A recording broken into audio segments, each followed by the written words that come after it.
Yo, what is going on, you guys? It is your boy Sooplex, and we are back with episode 5 of the Superplex podcast. I am your host, Tyler Sooplex, with my co-host, co-host, Liam Crowley. How you doing, sir? Quick correction: we're on episode 6, Tyler. Whoa! We got one more. You know what it is? Yeah, We've that's been right. gone for 2 weeks. I need to get the mojo back. I gotta dust off the cobwebs and shit. This is what happens when you're off for 2 weeks. You start forgetting shit. Yes, we're on episode 6 now. My correction, episode 6 of the Superplex podcast. See, this is why I have a co-host here to keep me straight whenever I start messing up. I don't know what I do without this guy.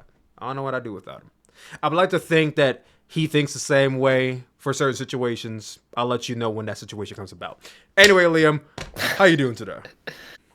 I'm good, man. I'm rocking my Sueco hoodie. I saw Sueco in concert in New York City last night, and he put on a hell of a show. For anyone who doesn't know his music, he's kind of like pop punk, and I love going to concerts like that because they require a lot of energy. And it was a great time, great weekend. Pretty foot off the gas when it comes to wrestling consumption. Like, obviously, I still keep up with the news, but I didn't watch any weekly TV this week. I just kind of caught the highlights on YouTube, and sometimes that's fun because going into this upcoming week, I'm excited to watch shows live again because I feel like I missed some good stuff live, but at the same time, it's cool to kind of have that balance of when I take a step back, they pull me back in. And I am rocking my cat hoodie from the company Cat because I have 2 cats, if you guys did not know. And unfortunately, one of them got sick and I had to take him to the vet, and I spent $360 on medical bills. And that is very fun as a dad of 2. So let's get into this and try to make a few cents back that I spent in the last few days, shall we?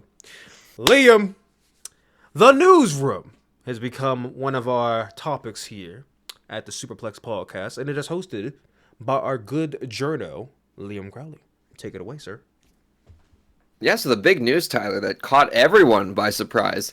It's about a week old at this point, but Samantha Irvin just took to social media a couple hours before Monday Night Raw on October 21st and announced that she had resigned from WWE and was leaving the company effective immediately. I thought at first that I thought Raw was going to be her last show, but no, Lilan Garcia was brought in to replace her.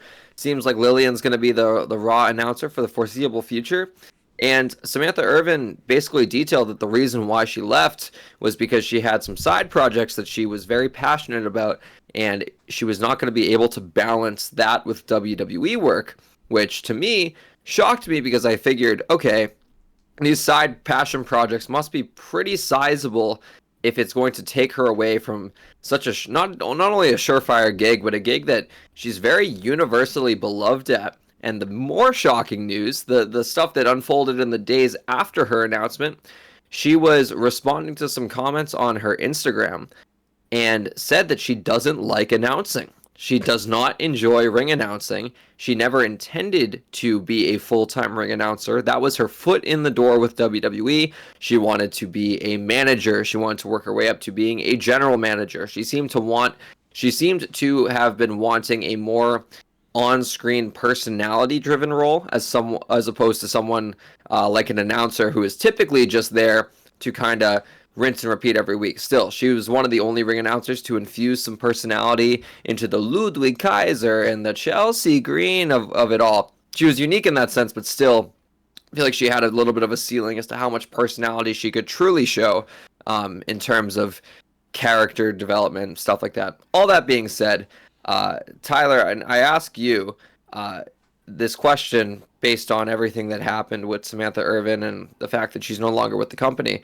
Do you think WWE should have allowed her to pivot into a more personality-driven role, like a manager or a general manager, authority position, in order to keep her in the company? Or was it right for them to part ways if she wasn't going to be a ring announcer?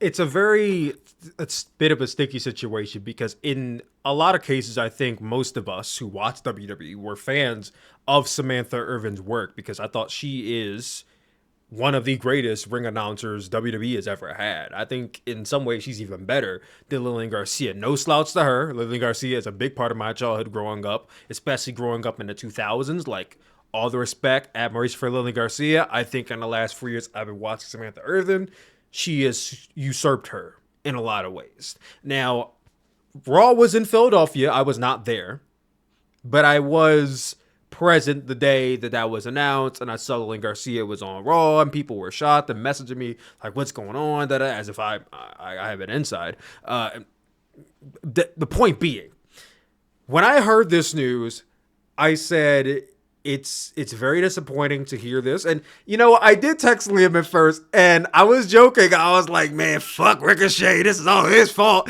And, but then people went online, and they were echoing what I was joking about. And it's like, yo, people are really losing their mind. First of all, the people who were crashing out over Samantha Irvin leaving and saying like F Ricochet and all that, you guys are weird. And this is why Samantha Irvin is on Instagram and Twitter right now saying this stuff that she is because if everyone was all cordial about it and respectful about it, we'd be going about it a whole different way.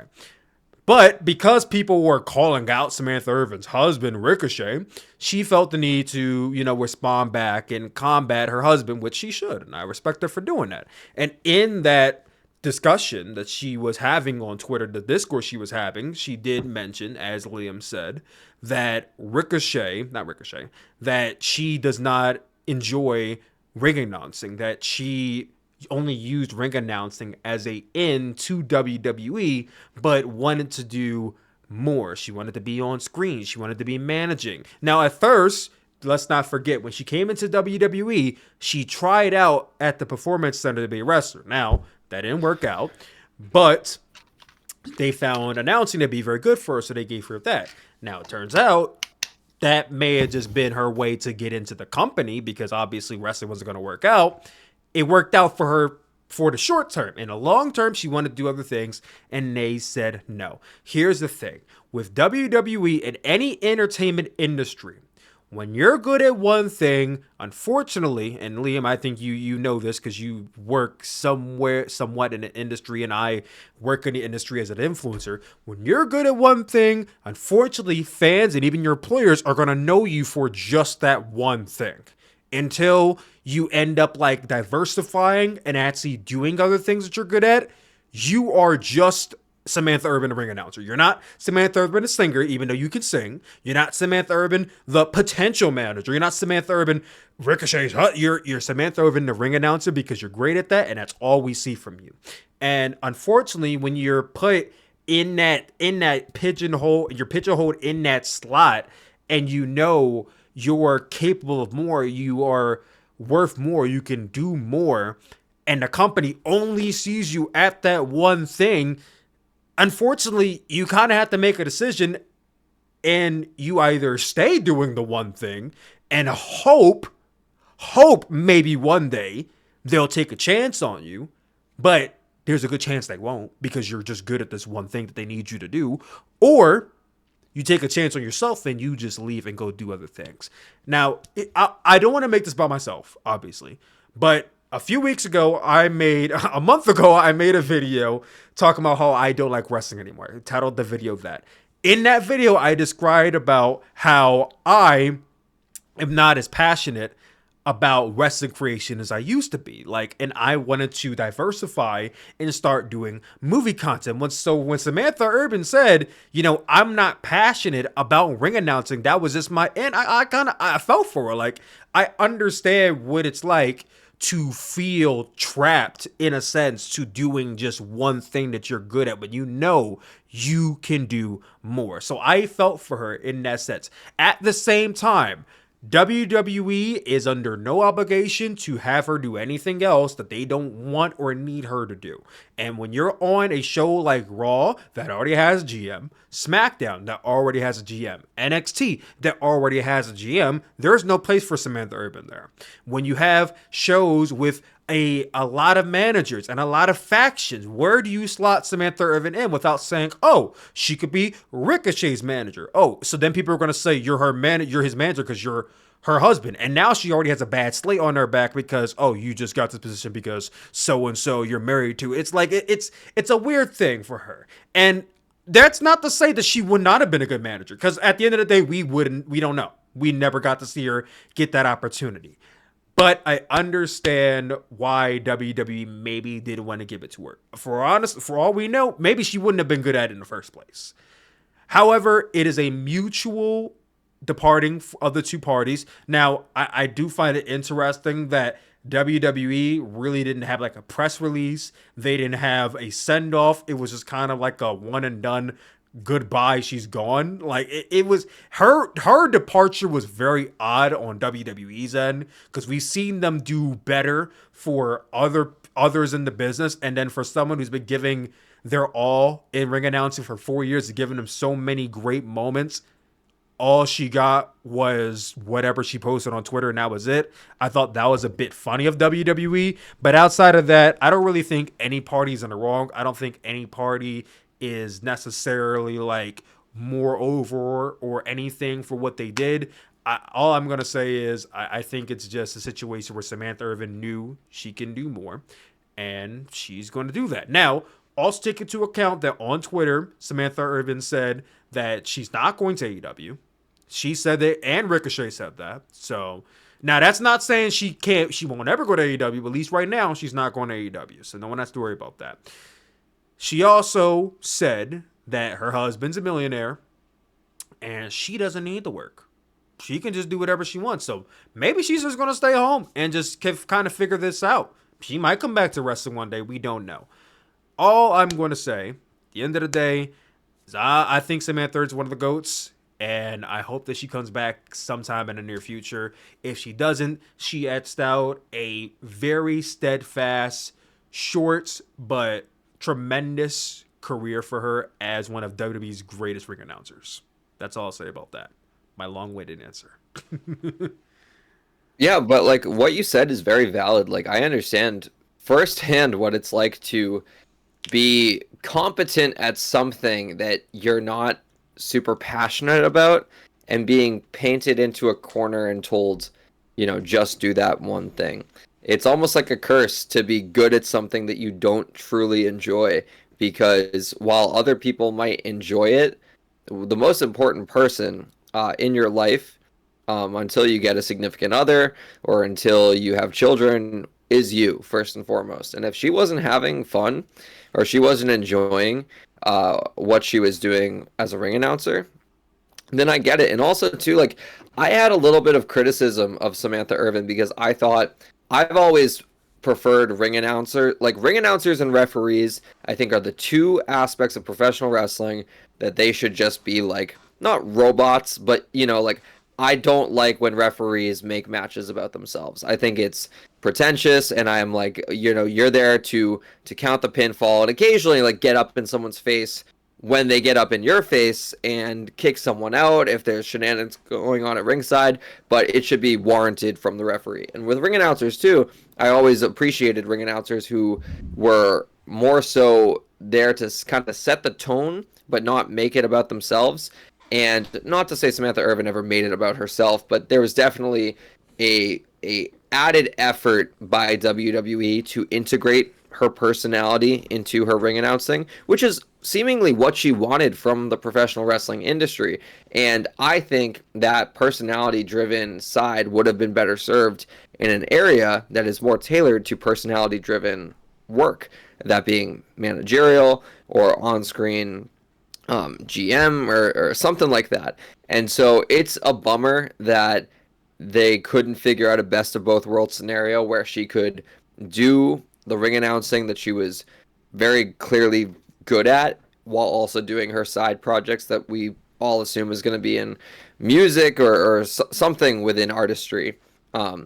Because, I mean, geez, WWE was working her to the bone. She announced every single match at WrestleMania this past April. I think 16 matches in total, which is a lot on your vocal cords. So I wish her nothing but success in the future. I will also miss her as a ring announcer, but I get it. Like, Tyler, we're both in fields that are very artistically driven, and sometimes, like, you'll make a video that pops off that you really didn't enjoy making. And, sure, it might pay the bills, but at the end of the day, you got to make decisions for yourself. Not to get too into any too specifics, but I'm going through that literally right now, and people will understand when the time is right what I mean by that. But yeah, I think she made a very brave decision, a difficult decision, and I commend her for it. So shout out Samantha Irvin. We on Sooplex wish you nothing but the best in your future.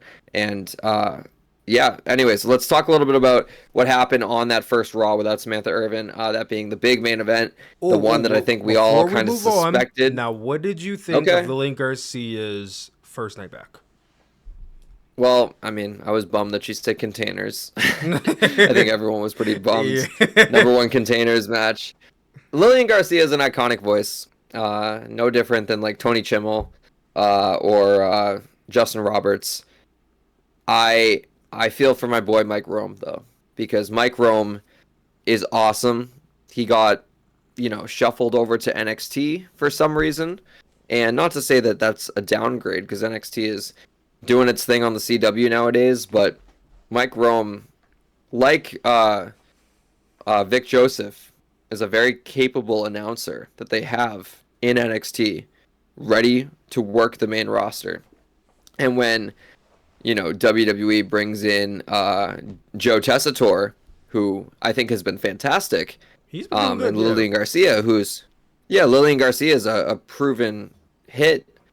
It does make me kind of feel for those guys who have been grinding, Vic Joseph, Mike Rome, and wonder when they will be able to get that full-time main roster gig again. And again, I say this from the perspective of someone who works in entertainment media, in the sense of like understanding how difficult it can be to work your butt off, and then someone else just comes in from the outside and just kind of like takes the spot that you had seemingly been working towards. From a consumer perspective, shout out Joe Tessitore, he's been awesome. Shout out Vic Joseph, he's been awesome on NXT. And if and when Michael Cole hangs it up soon, I think Vic Joseph is the heir apparent to take over for Michael Cole as the voice of WWE. And same with Mike Rome. I think he could really take main roster ring announcing into the next level. If and when spots open up, and a spot opened up on Raw, and I was kind of surprised that they tagged in Lilan Garcia. But I also do think, again, I hate getting long-winded on this because I feel like a lot of what we've said is just kind of talking in circles here. But I don't think Lilan Garcia is here for the long term. I think she's a short-term fill-in. I think she's reliable. The audience knows her, and I wouldn't be surprised if there's a new Raw ring announcer within the next 6 to 12 months. I wouldn't be surprised if there's a new Raw ring announcer when they premiere on Netflix in January. Yeah, and Lilan Garcia was a safe hire for them, understandably so. But now we can talk about the rest of Raw. Just wanted to touch on Lilan real quick. Of course, yeah, the big moment that happened at the end of Raw, and something I think we all suspected was going to happen based on how SmackDown went down previously. Braun Breaker is once again the Intercontinental Champion. Jey Uso's reign ends at just under 1 month. Basically how this match went down is the Bloodline showed up to seemingly help Jey. Like Solo was being his typical kind of cocky self, but he was not trying to interfere and cost Jey the match in any capacity. Tonga Loa even also showed up at ringside, and he kind of patted Jey on the back of like, go get him. And Jey responded by attacking Tonga Loa, which then prompted Tama Tonga to lunge at Jey, but not strike him. Jey struck Tama Tonga with a super kick, and that's when it all kind of collapsed, because Solo himself got caught in the crossfire. Braun Breaker speared him. This sent Jacob Fatu into a whole tailspin because, he loves Solo, and you don't put your hands on Solo. He loves Solo. And Jacob Fatu was the one who eventually fully put his hands on Jey, cost him the match directly. Braun was able to pick at the bones and hit a super spear, as they call it, charging it up, running the ropes and all that. 1, 2, 3. Braun Breaker defeats Jey to win the Intercontinental title back. Another cool moment that happened in this match, though, we did get a Braun and Jacob stare down, which I love when the crowd popped for that, because you know that's going to be used in video packages when their paths officially cross in probably a couple of For years. sure. But Tyler, my question to you, because I have a lot of things to say about this, but I'll ask you first. Did Jay need to lose the title in order to return to Bloodline business? The unfortunate is, yes, he did need to lose the title to return to the Bloodline story. And the reason why I say that is because Jey Uso winning the Intercontinental Championship was more for the moment than for the reign. Now, when Jay first won the title, I think me and Liam both like suspected that he was not going to hold on to it for a long time. We didn't predict it was going to be this short, but we didn't predict it was going to be long either. So when Jay won this title, I said, okay, I am a little upset that Braun lost it so soon, because let's not forget, Braun Breaker was only champion for like, what, a month and a half? I said I'm a little upset that Braun was not a long reigning champion, but there is the potential he could win it back in the future. Jey Uso, he is hot. He is over with the crowds. If there were any time to give this man a singles run, first of all, it was last year, but the second time is now. This is the time to do it. Let's not wait any longer. Get it done, get it over with, and once he's done, he can go into the Bloodline story. Now, Survivor Series is around the corner, and I think we both knew this. I don't know if we were suspecting that Jay would not walk in as IC champion, but he dropped the title within, what, 3 weeks? Liam? Was it 3 weeks? A month? How long was Jay champion? I believe 28 days. I think it was 4 weeks exactly. Yeah, about 4 weeks. So he was only champion for a month, which tells you everything you need to know about whether his reign was going to be, one that was for a moment or not. It was definitely for the moment, because if it was more than anything to get him to a level of being like one of the top champions in the company, he would have been champion for like three to 6 months. But no, only one. So he loses the championship, and you look at the lay of the land. He lost the championship due in part because of the Bloodline. Now he's getting, we'll talk a little bit more about it when we get to SmackDown, but now he's getting more deeply intertwined with the Bloodline and his brother and his cousin. And it all seems like the path is leading towards a War Games match, which I think a lot of us were speculating even as early as last year that it was going to be War Games this year.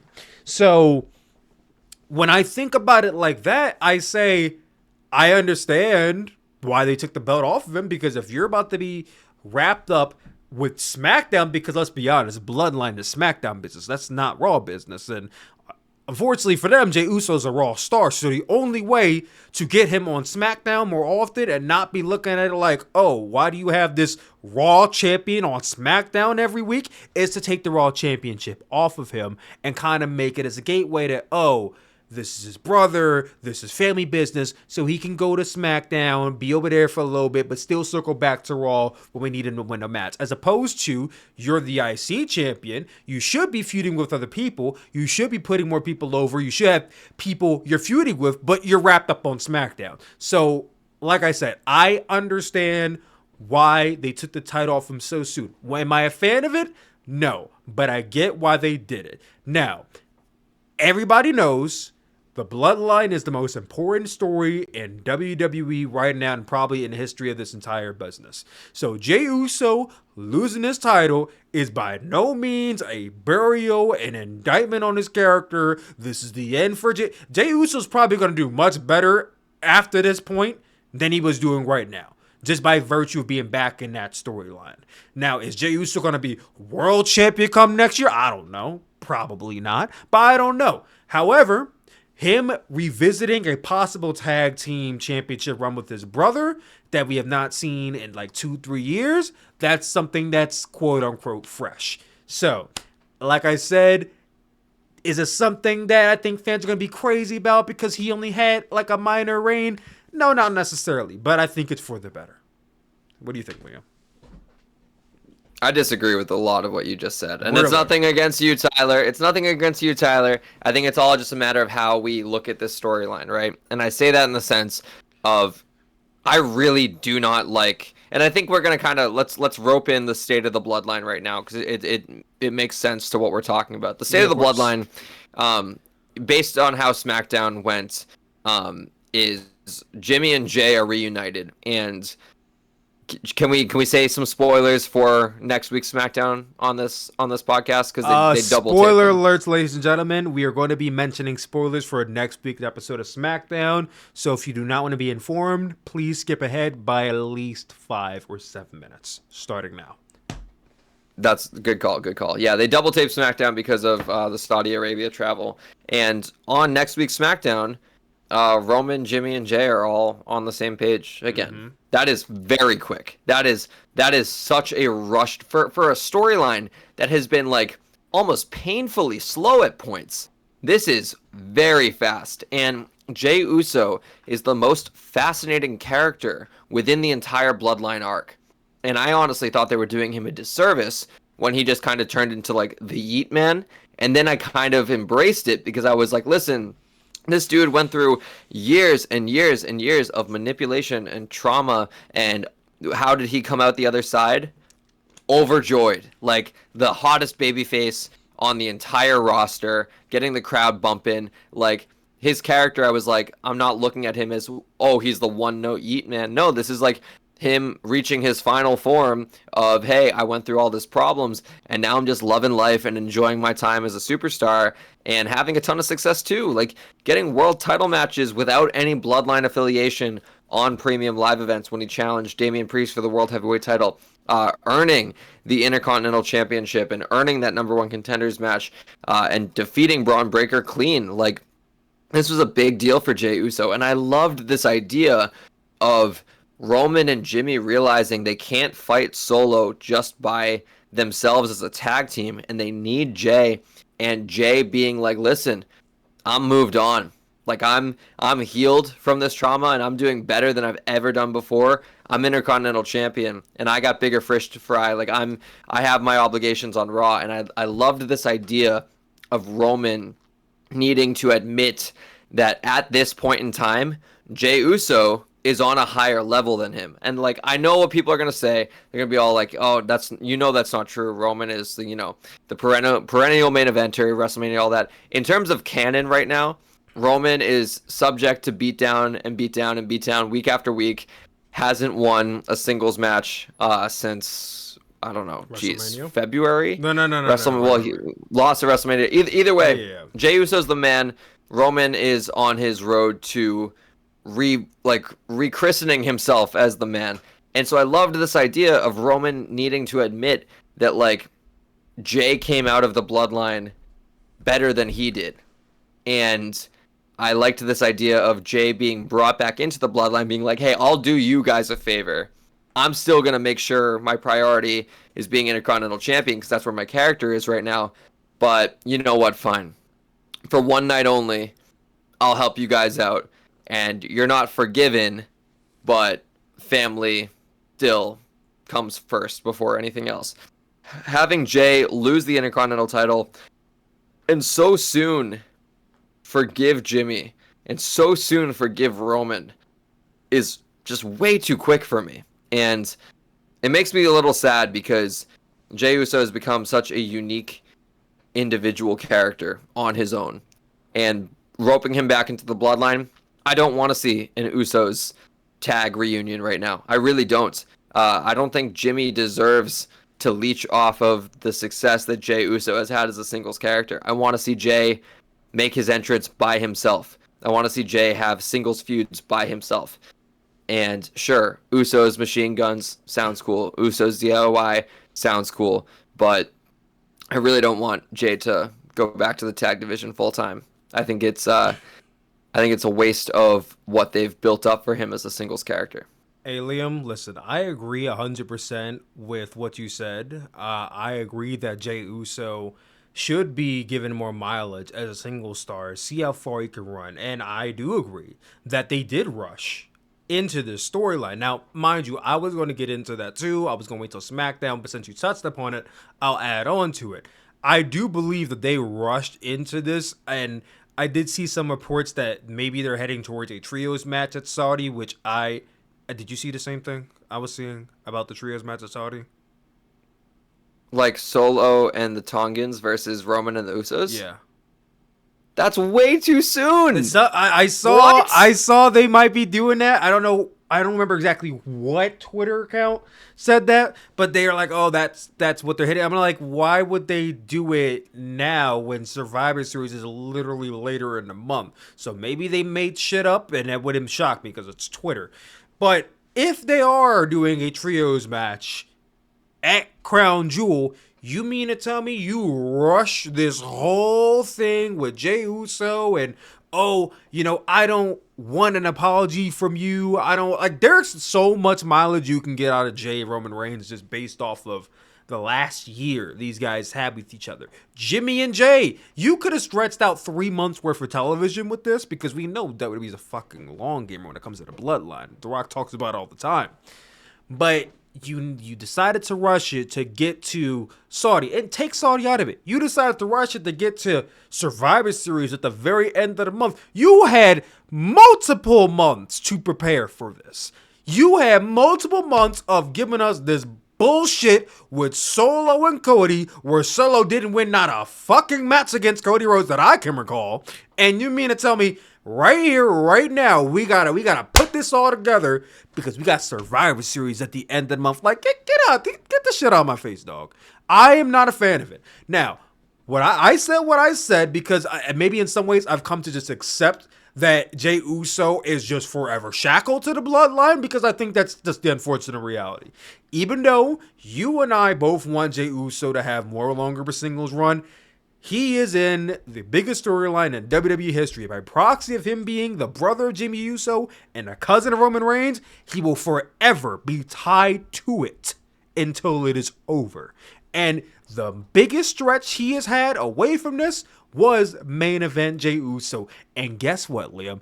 As soon as it was time for Survivor Series, guess who has to go back to the bloodline? Jey Uso does. So that's the unfortunate reality. And if we get to this point again where, oh, Jey Uso's hot, let's put him in a singles run. But, oh, wait a minute, The Rock's back. If we want to do Roman Reigns and Cody Rhodes versus The Rock and Jey for some fucking reason, guess where Jay's going back? Right back to the bloodline, because that's who he's tied to. That is the story he is attached to. And honestly, it's to his own detriment, and it's not even his fault. It's not even his fault. But WWE sees that as more important than anything else he could be doing. And that's why I said what I said. And I think it's the unfortunate reality of the situation. Yeah, no, I see what you're saying. And honestly, like, the bloodline story is good for the wrestling business. It's good for the Anoa'i family because anyone who's related is just like, when Zilla Fatu gets to WWE, he's going to be involved in a main event program. You see Samoans on the indie scene who do the thumbs up, the finger up, and all that. Like, they're roped in without being roped in. Like, yeah. Hold exactly. on. Liam, how long ago was Bad Blood? 2 weeks ago. Was it really 2 weeks ago, or was it a month ago? Yeah, I believe it was 2 weeks ago because we talked about it on the podcast. Our last episode was Bad Blood. 2 weeks. Right. No. It was 3 weeks ago. It was October 5th. We're heading towards a month because basically. It was. Yes.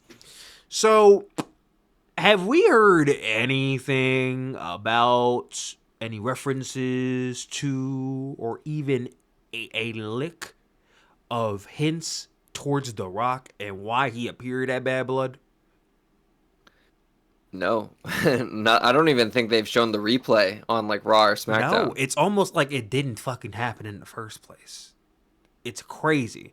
We're heading into Survivor Series and everyone's talking about, oh, it's going to be Team Rock and Team Roman. It's going to be Rock and Solo and Jacob and this guy and that guy versus Roman. I think that's so funny. And people are still saying this. Rock has only been on TV one. He hasn't been on TV yet. He's been on one pay-per-view and never showed up again. They didn't even attempt to mention the fact that he was on Bad Blood the next night, to my knowledge. So this whole idea that The Rock will be involved, you guys need to shut it down. The Rock will not be a Survivor Series, because if he was, they would have at least tried to get him in there. Now, okay. I'll stand corrected. They still do have Crown Jewel, which he could show up to, and maybe they'll make it there. But I still will say he's not going to be involved in the Survivor Series. You wait, Liam. I see your face. You really think they're going to put 53-year-old Rock in that War Games cage? Yes, I fully do. You really think they're going to put him in a War Games match? Yes, and let me tell you why. I said this on the podcast a couple weeks ago. I believe how they're going to get to War Games is they're going to have the original Bloodline versus the new Bloodline, and the contract they're going to sign is they are going to agree to a handicap match.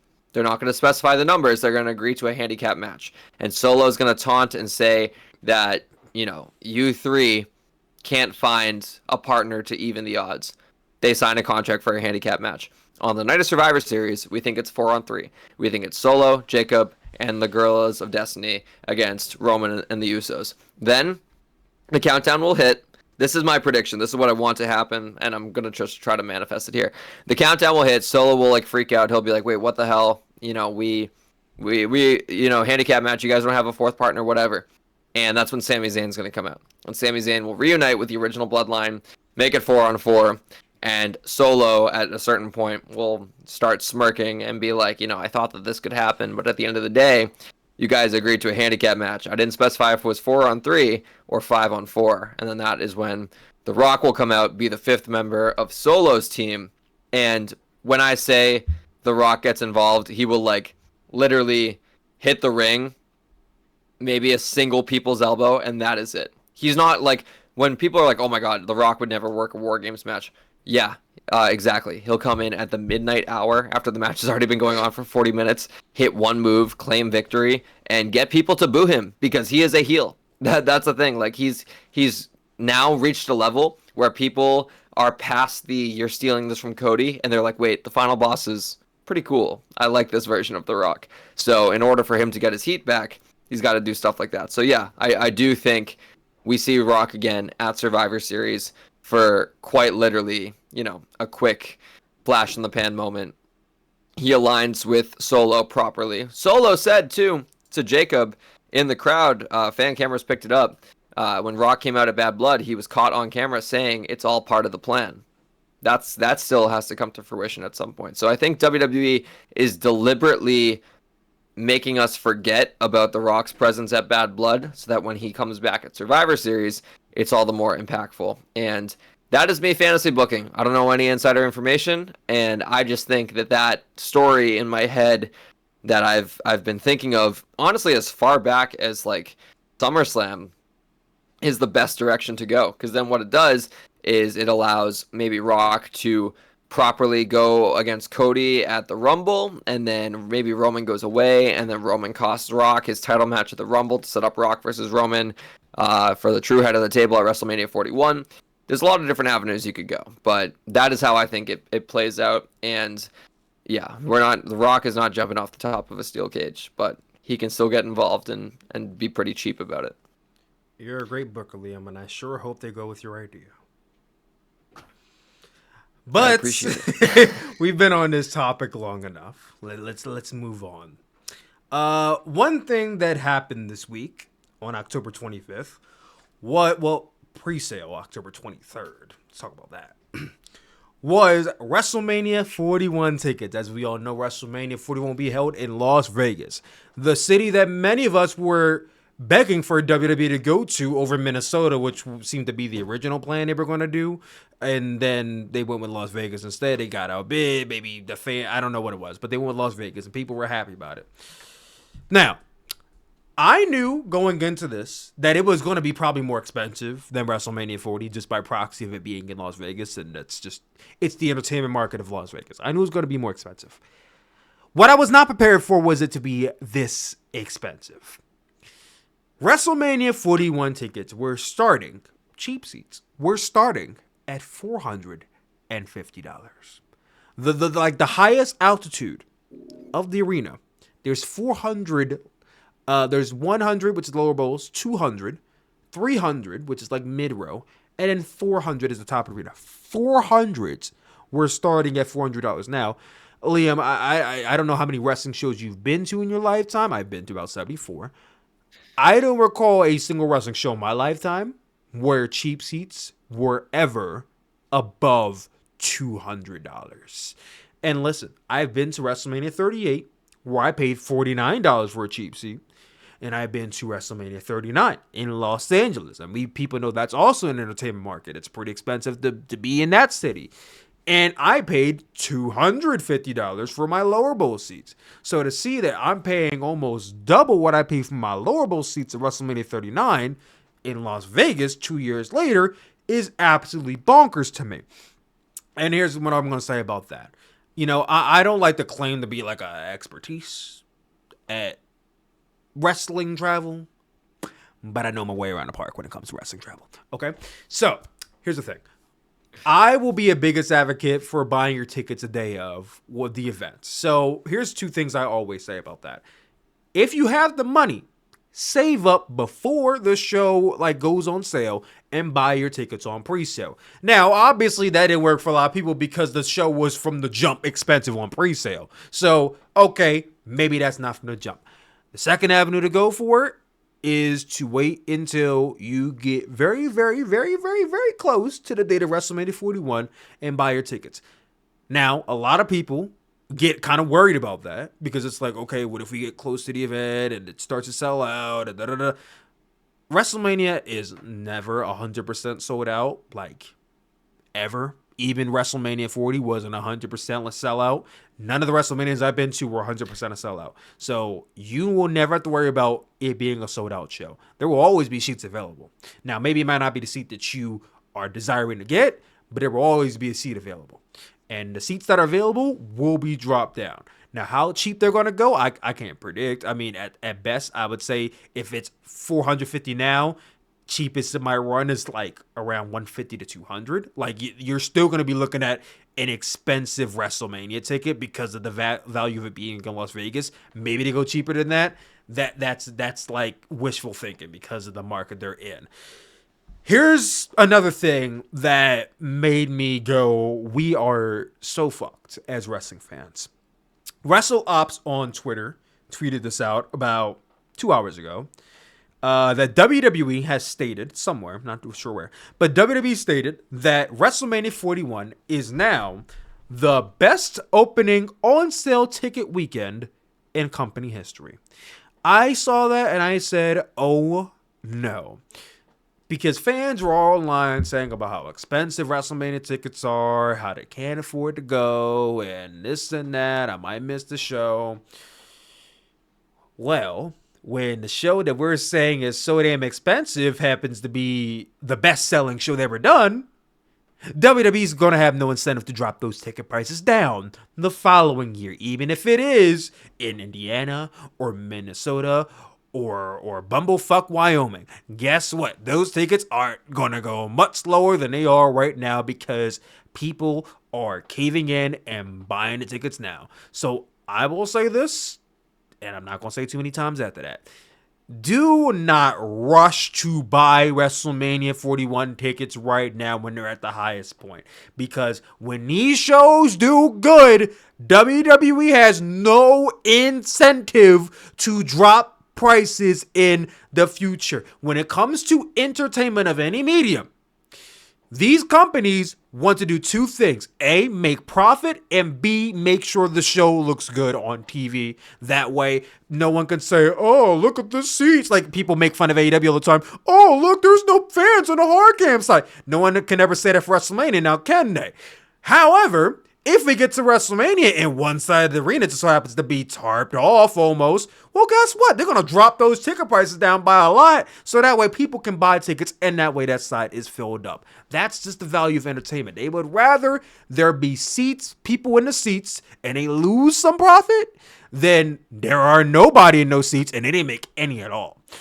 And that doesn't happen if people look at these high-ass prices and just cave in defeat.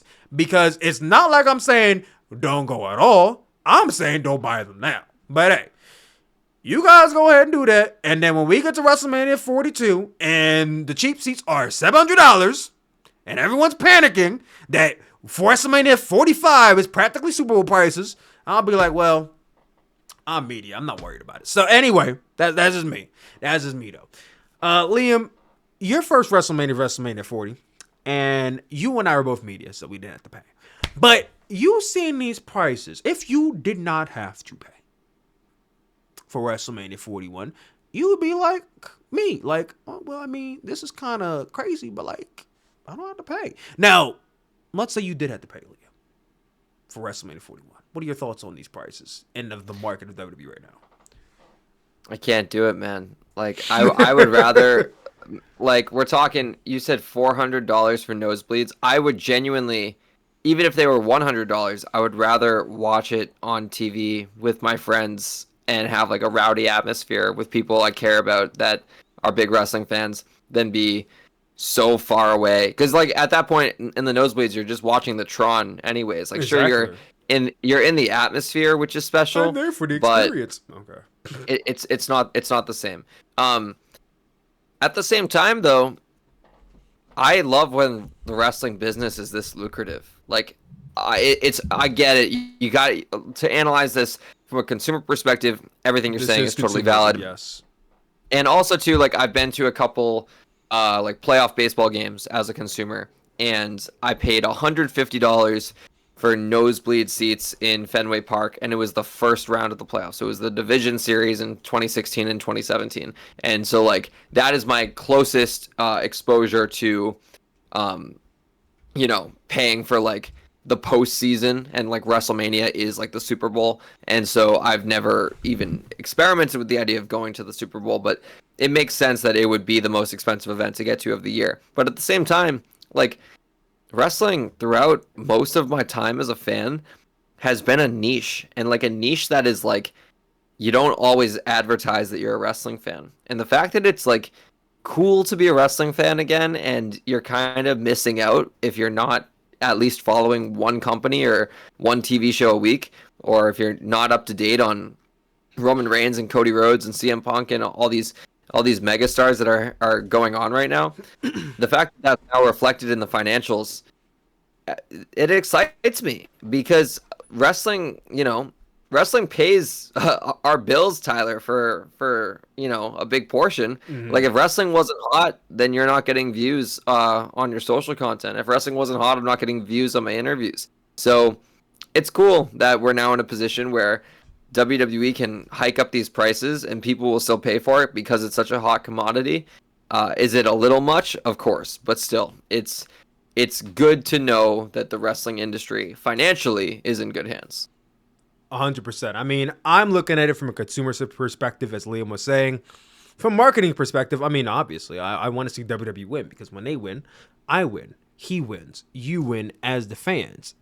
Until you want to go to these events, then not so much.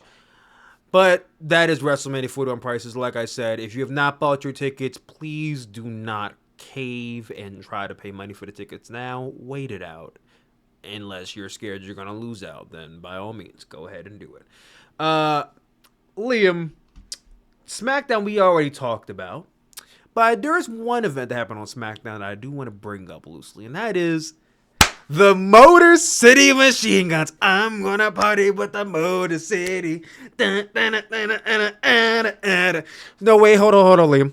So, Motor City Machine Guns had like 8 theme songs. What's your favorite Motor City Machine Guns theme song? Mine is Party with the Motor City, their second one. No, mine is I need a little Detroit in my soul. It's Motor City. That's my second favorite. That's my second favorite. I'm sorry, I don't like the like raise your fist. Like I don't. That doesn't scream Motor City to me. Motor City, like that's the one. Need a little Detroit in my soul. They should have, bro. You work with TNA. Just buy the rights. Come on. Exactly. I'm sure TNA didn't want to let go of it just in case maybe they decide to go back one day. Oh well. But anyway, Motor City Machine Guns signed with WWE last week. Well, probably earlier than that, but they were on SmackDown for the first time last week, just signing their contracts. And now here we are, 1 week later, and they're in a #1 contenders match with DIY. They win that, and they get a tag team title match the same night, which I didn't know that was going to happen. I don't know how many people knew that was going to happen either. But they get a tag team title match the same night, and we explained earlier with the Bloodline and whatnot, but Motor City Machine Guns beat the Bloodline to become the new tag team champions.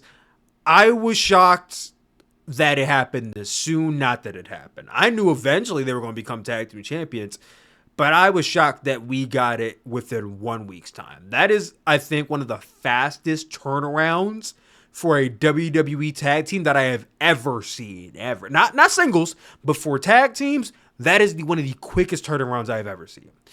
And as happy as I am for Chris Sabin and Alex Shelley to have, gone to WWE and realized their dream, I do feel like we lost a very big portion of why they signed in the first place, and that is the chase and the dream of being WWE Tag Team Champions. Me and you, Leah, we watched TNA Motor City Machine Guns. We know how great they are. We know they are one of the greatest tag teams to never sign with WWE up until last week. And within that 1 week, they already did what we wanted them to do.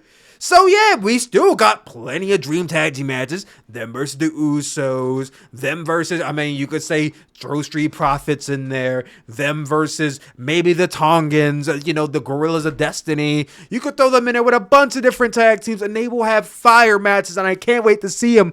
But the chase there is none. It's done. They won the tag. I don't want to say they peaked because, it's hard to peak in the very beginning, but it's not impossible to peak in the very beginning either. So I think they got to be careful. But the chase is no longer there. The only thing they can chase at this point is a WrestleMania match that involves the tag team championships. We can say they chasing the WrestleMania main event, but how realistic is that? We've had one WrestleMania main event in the last 30 years that was a tag team match. The likelihood of that happening again is slim to none. So that, we can count that out. The next goal would be to have a WrestleMania match, likely for the championships. And they will likely do that next year too. But Liam, I gotta get your thoughts. Do you think it was too soon for the Motor City Machine Guns to have won the championships within 1 week's time of them being on TV? I don't think it was too soon. And the reason why I'm going to say this is because this, to me, just emphasized that we really, again, it's very clear. There's a huge difference between the Triple H regime and the Vince McMahon regime. But this was another reminder of, this is a new WWE because we have this tag team, the Motor City Machine Guns, that they retain their ring names, Alex Shelley and Chris Sabin. They retain their tag name, Motor City Machine Guns, which, lest we forget, Vince McMahon specifically changed the War Raiders to the Viking Experience because he didn't want he didn't want the word war. He didn't want the word war being used on main roster television, and so I have to assume guns was something that Vince wouldn't have been cool with, yeah. And so, the fact that they got to keep Motor City Machine Guns was also awesome. Same moveset, same everything. And they were fast-tracked right to the main roster. That never happens anymore. The only guys that I can think of in the past couple years, AJ Styles, when he was signed, and, Cody Rhodes. But Cody Rhodes barely even counts because he was returning to the company. He had already had his run and everything. Good brothers, too. Destiny, but Gallows and Anderson. You can't. I don't feel like you should count the bloodline in anything when it comes to that. Sure, but also, Tama Tonga and Tonga Loa were brought in as henchmen, which is very different from Motor City Machine Guns, who are brought in to be hey, by the way, these are your new pillars of your SmackDown Tag Division. And this is cementing that now. They have the titles. They are going to reshape the tag division. In whatever image they plan on doing that with. I feel like I'm stumbling on my words here. But the point is, the tag titles for so long, people were so frustrated. And then at WrestleMania, we got a little bit of hope when they split them up. And we have, Awesome Truth and Theory and Waller. And then Theory and Waller, never defended the titles. And then DIY got it. And we're oh, there's a little bit of hope. And then, Gorillas were able to beat them for the titles and kind of hot potatoing. Now it feels like we can build the SmackDown Tag Division around Shelley and Sabin, which I think is super cool. And also, again, this is not something that ever happens in WWE. Having a team come in and basically explaining to you, their history is in another company. Their history is in TNA. And we're going to honor that history by having them beat our tag champions 1 week after they debuted. And that's a big deal. Like, that's cool. And it happens so rarely that is why I'm okay with it. If this was this is, honestly, it's funny. This is kind of TNA booking within WWE, because TNA is notorious for, like, oh, what happened? Oh, Nick Nemeth is here. Yeah. Boom, he's world champion within like a month. Or they've done this with so many people. Mr. Kennedy was world champion super soon. Rob Van Dam came into the company. Boom, they just gave him the world title. Kurt Angle, like, Jeff again, Hardy. you can, yeah, all these guys where it's just like, oh, they were a big deal in WWE. Boom, there's our main eventer. And so now this is a time where WWE is like, oh, these guys were a big deal in TNA. Boom, they're our top tag team on SmackDown. I'm okay with the decision. It happens so rarely, and I think we should appreciate it for being so special. I think we should, and do I want to go with this take? You know, for as much as I love WWE working with TNA, and I think it's awesome and great that Triple H has finally come around to opening more smaller wrestling companies or even independent wrestling companies to have their wrestlers, WWE's wrestlers, mainly NXT wrestlers, go over there, work some matches, get some exposure, that type of stuff. When I look at the NXT TNA relationship and just how it's gone, in the sense of having Joe Hendry over and Jordan Grace and how they send some of their people over, and even now with Alex Shelley and Chris Sabin coming over and how fast they went. Maybe it's a hot take. Maybe I'm cold and people agree. I don't know. I can't help but feel like this TNA WWE relationship has been one big poach job for WWE. Like, I just can't help but feel like Triple H, Shawn Michaels sees TNA talent and are like, well, you know what would be a really cool way to just get their guys to come over without even having to do much work? Let's work with TNA and, like, get their guys on our programming and treat them well enough on the big league so that way we can get them over much faster, because when their contracts are up, they'll know right where they want to go. Or when we got the money, we can buy their contracts out whenever we want. And when you look at the way where NXT kind of has their guys go over to TNA, but it's never like the main event talent, but all the main event talent from TNA just so happens to find their way over to NXT. I don't, Liam, feel free to dive in on here. I just feel like this working relationship between these two is just like it's giving old WWE, but a little bit more under the radar with the way they like to monopolize. But what do you think about that? It's Tyler's first time saying it's giving on the podcast. Oh God. I hope this doesn't turn into a trend. No. No. I kid. Yeah. I mean, any relationship WWE gets involved in at this point in the game is going to be more beneficial for WWE. Like, it happened with the UK indies. Like, sure, it was cool to see like Triple H pop up in, I believe, ICW, and it was cool to have WWE talent show up on like Progress and stuff like that. But the ultimate goal there was to make NXT UK the hottest ticket in town, which they did, and they poached a lot of talent for the NXT UK brand. And what's happening with TNA, it's hard to think it's gonna go any differently, but the reality is WWE today is so massive, and they still put the majority of their investments into creating their own stars by way of the NIL program. And as the years go on, even though people shun that, the results don't lie. Like, Obafemi is crushing it right now. Big E was a product of the NIL program. There's other names too. My mind is just blanking. But the point is, the Performance Center is packed with guys that are just going to mold into future main eventers. And, you know, occasionally a guy will come in, or a girl from the greater wrestling world, like a Stephanie Vaquer or a Julia or a Delta, or Motor City Machine Guns or maybe a Joe Hendry down the line, and that'll happen. But like, they're not gonna just raid the entire TNA roster. Like, they can't sustain that. So yeah, TNA will probably lose a couple big stars, but that is also just the name of the game with the wrestling industry. Like, TNA is not a competitor of WWE's. TNA is looked at for most people as a stepping stone, except for guys who are lifers there, like Moose and probably Eddie Edwards and Brian Myers at this point and stuff like that. I don't think it's a bad thing. WWE is the biggest platform in the industry. If you want to take your career to WWE after having all your success in TNA, so be it. Yeah, so be it.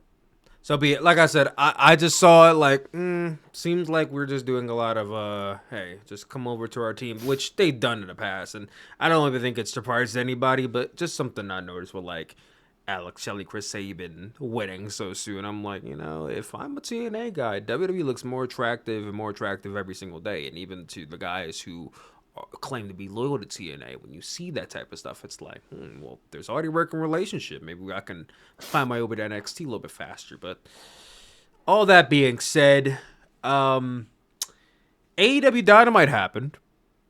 I really didn't watch too much of it. All I can tell you is Kyle Fletcher shaved his head because he's not like Will Ospreay. Chris Jericho is our new Ring of Honor World Champion. Is anyone shocked by this? Liam, are you shocked by this?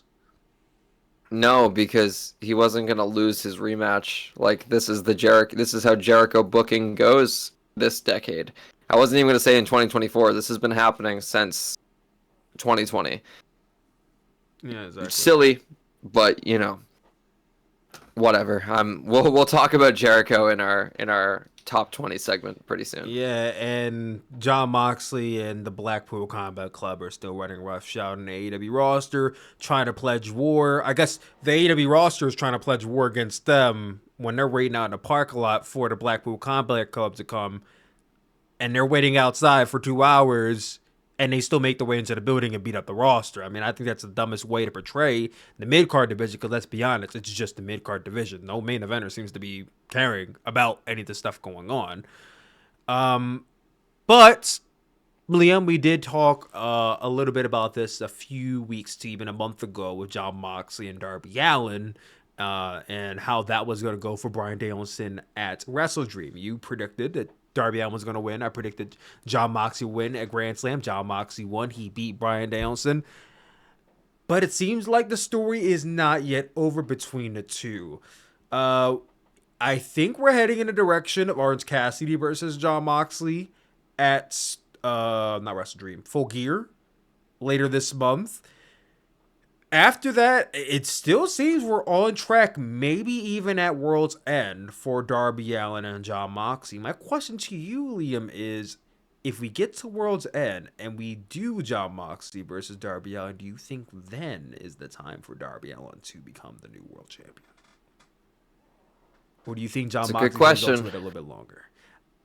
This wasn't in the notes. Okay. I didn't prepare from this. This is him shooting from the hip. This is a good question. I honestly, the way I would book this Jon Moxley Blackpool Combat Club takeover of AEW storyline, which I love, by the way. I think this is one of the best storylines AEW has ever done. Or sorry, this has the potential to be one of the best they've ever done. And I've liked everything I've seen so far. But as we can see with what happened with the Elites and that kind of booking just kind of going off the rails and not being a priority anymore, AEW booking is a week by week still time basis. For them to fuck it up, but it is good so far.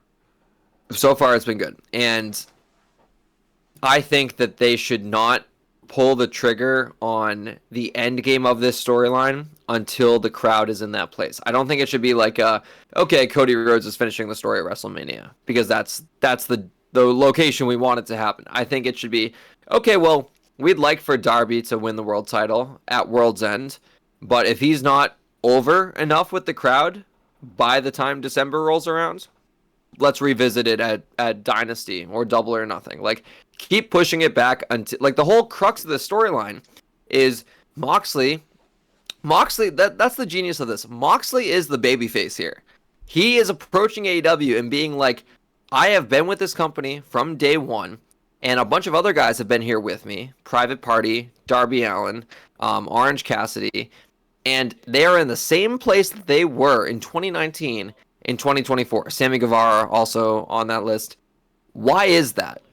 And he is making himself the villain that AEW needs in order to force these guys to step up. And he's not going to lie on his back and let someone else pin him for the 1, 2, 3. He is going to become the most ruthless and sadistic version of Jon Moxley possible in order for him to force the rest of the roster to step up. And how that works from a behind the scenes perspective is these guys need to literally evolve and get the crowd more invested in them in order to warrant one of them taking the title from Moxley. And that doesn't even have to be Darby Allin. It could end up being Daniel Garcia. It could be Orange Cassidy. I think it all depends on which of these guys gets the most over and genuinely feels like an MJF level success story. Because AEW has not had multiple MJFs.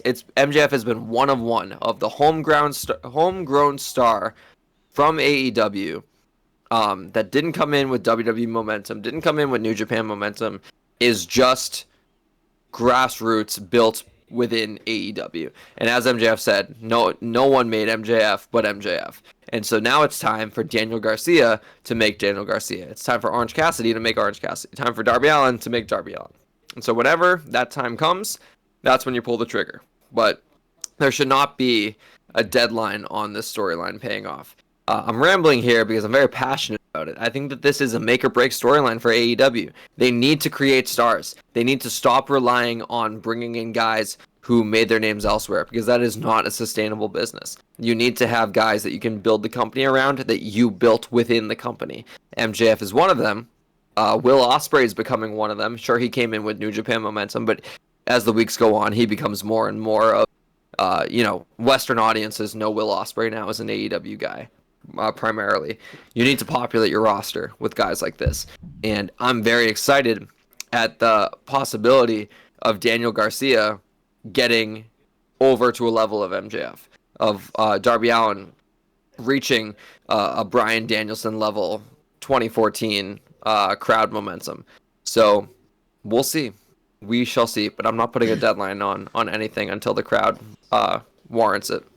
I can get with that. And I have not been the most passionate about AEW. I have not been watching week to week, but I can get with all what you just said. And this is really going to come down to Tony Khan and making sure he does not start and stop any of these people. Because for the longest time, over the last 5 years, we've seen start and stop with everyone you just named. With Darby, with Daniel, with Orange Cassidy. I mean, Orange Cassidy a little bit more than the others, where he had a lot more momentum, but there was start and stop with Daniel and Chris Jericho. There was start and stop with Darby before he went teaming with Sting, and then there was a start and stop with the Elite, where I feel like now they just almost kind of abandoned it, and now the Elite is just the Young Bucks tag teaming, Okada having side quests, and then Jack Perry being in the mid card. They're not even like a formidable faction anymore. It doesn't even feel that way. And now they have something with Jon Moxley and the Blackpool Combat Club. And it's not like this is a new faction. They've been a faction for like 2 years now. But now they're running roughshod around this roster and trying to pull the best out of them. And I didn't even look at it from the perspective that Liam was until he said it. And, that's actually a unique way of looking at it. And I had to get behind the story more so if Jon Moxley is really trying to pull the best out of his roster by being the heel, even though he's the babyface. Like, I actually like that. But again, the execution is good. Tony Khan just needs to actually stick to it and not get bored and start doing other things with other people. Jon Moxley is someone who Tony Khan will go to the ringer for and die for. We know this because he has been champion 4 times now. And it's almost like for Jon Moxley, it's kind of a safety net for Tony Khan in some ways. And right now, Jon Moxley can lose the title to anybody and he will be fine because it is Jon Moxley. The question is, who is that guy, and just how far is Tony Khan going to take it? Because it is so simple to just say, oh, Darby Allin wins at World's End, and that's the end of it. Okay, now what does Darby do after that point? Okay, now what's next for Daniel Garcia after he beats Jon Moxley? Or another question, which could be far worse, is how many of these wrestlers is Jon Moxley going to mow down before we get to the final person? Because, yeah, he's feuding with Orange Cassidy now, but okay, if Orange Cassidy doesn't win, who's next? Okay, Daniel Garcia. Okay, Daniel Garcia did win. Who's next? Okay, Darby didn't win. Okay, okay, is it going to turn into Jon Moxley mowing down the upper mid card? Because that wouldn't be a good look for these homegrown talent. Now, would it? So it really is going to come down to who and what is next. Because if this whole thing is just making the Blackpool Combat Club look like the most menacing faction in AEW history, we kind of already did that. Like, Blackpool Combat Club already was, everyone was champions, they were on top of it. Like, the Blackpool Combat Club, in my opinion, didn't need this storyline. You could have gave this to other people. I'm fine with it being Jon Moxley and Claudio and Wheeler because, they're great at what they do, but it didn't need to be them. It is them, though. So let's now think of a way where we can use these guys to get the rest of the roster over. And I feel like we're on the right track, but it can easily be lost if we just have Jon Moxley start beating the talent and the next person lined up to be Jon Moxley is a returning Kenny Omega. Like, that doesn't work for me, brother. I'm sorry. We can't have somebody who was already champion. We can't have somebody who is a former WWE guy. It's gotta be, like Liam said, somebody who is an AEW homegrown talent, or at least somebody who's going to be the next guy. And I don't know who that is. Like I said, there's 3 prospects, but we don't know for sure if it's that guy. It could be somebody we didn't name. But I'm just hoping for the best because God, the AEW really needs a great story to get some level of respect and I guess popularity that they had, because for as much as we like to talk about this TV deal that they got and the Max deal, man, they're doing great from a marketing and a financial standpoint, but boy, have they fallen so hard in terms of popularity and how hot the product was. Even watching Dynamite this week, it doesn't feel like the AEW Dynamite that I was watching 3-4 years ago. You know what I mean? It doesn't feel like the same product. And I really wish we get that product back. Part of me feels like it's too late. We're never going to get that product back. But I like to think with the right story, maybe we get back on track with that.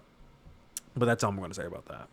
Unless you have anything else to add. I think we're on track. Yeah. I will just say that, sure, it might not have needed to be Blackpool Combat Club, but the only person to tell this story of I'm going to become the villain AEW needs to be in order for people to step up, the only person that could do this is Jon Moxley. Jon Moxley has always been the guy. Like, this promo, he means so much to me. It was 3 days after All Out 2022, whole CM Punk situation goes down, and Moxley cancels his vacation legitimately, cuts that promo about what the AEW World Championship represents. And he says the AEW World Championship means being better than I was the day before, even if it's just a little bit better, even if nobody notices but me. That AEW World Championship represents heroes in a pandemic during a time when the world needed heroes. He has always been the guy who came into AEW and said, yeah, sure, I'm a 7-figure guy at this point. I've made my name for myself and I deserve to get paid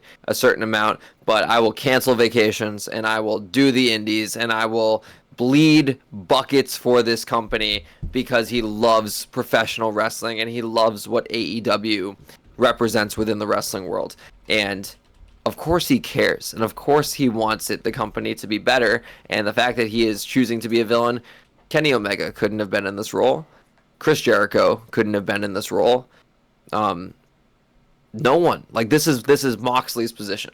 And so I'm excited, and I trust that the storyline will end up being good because it's Jon Moxley.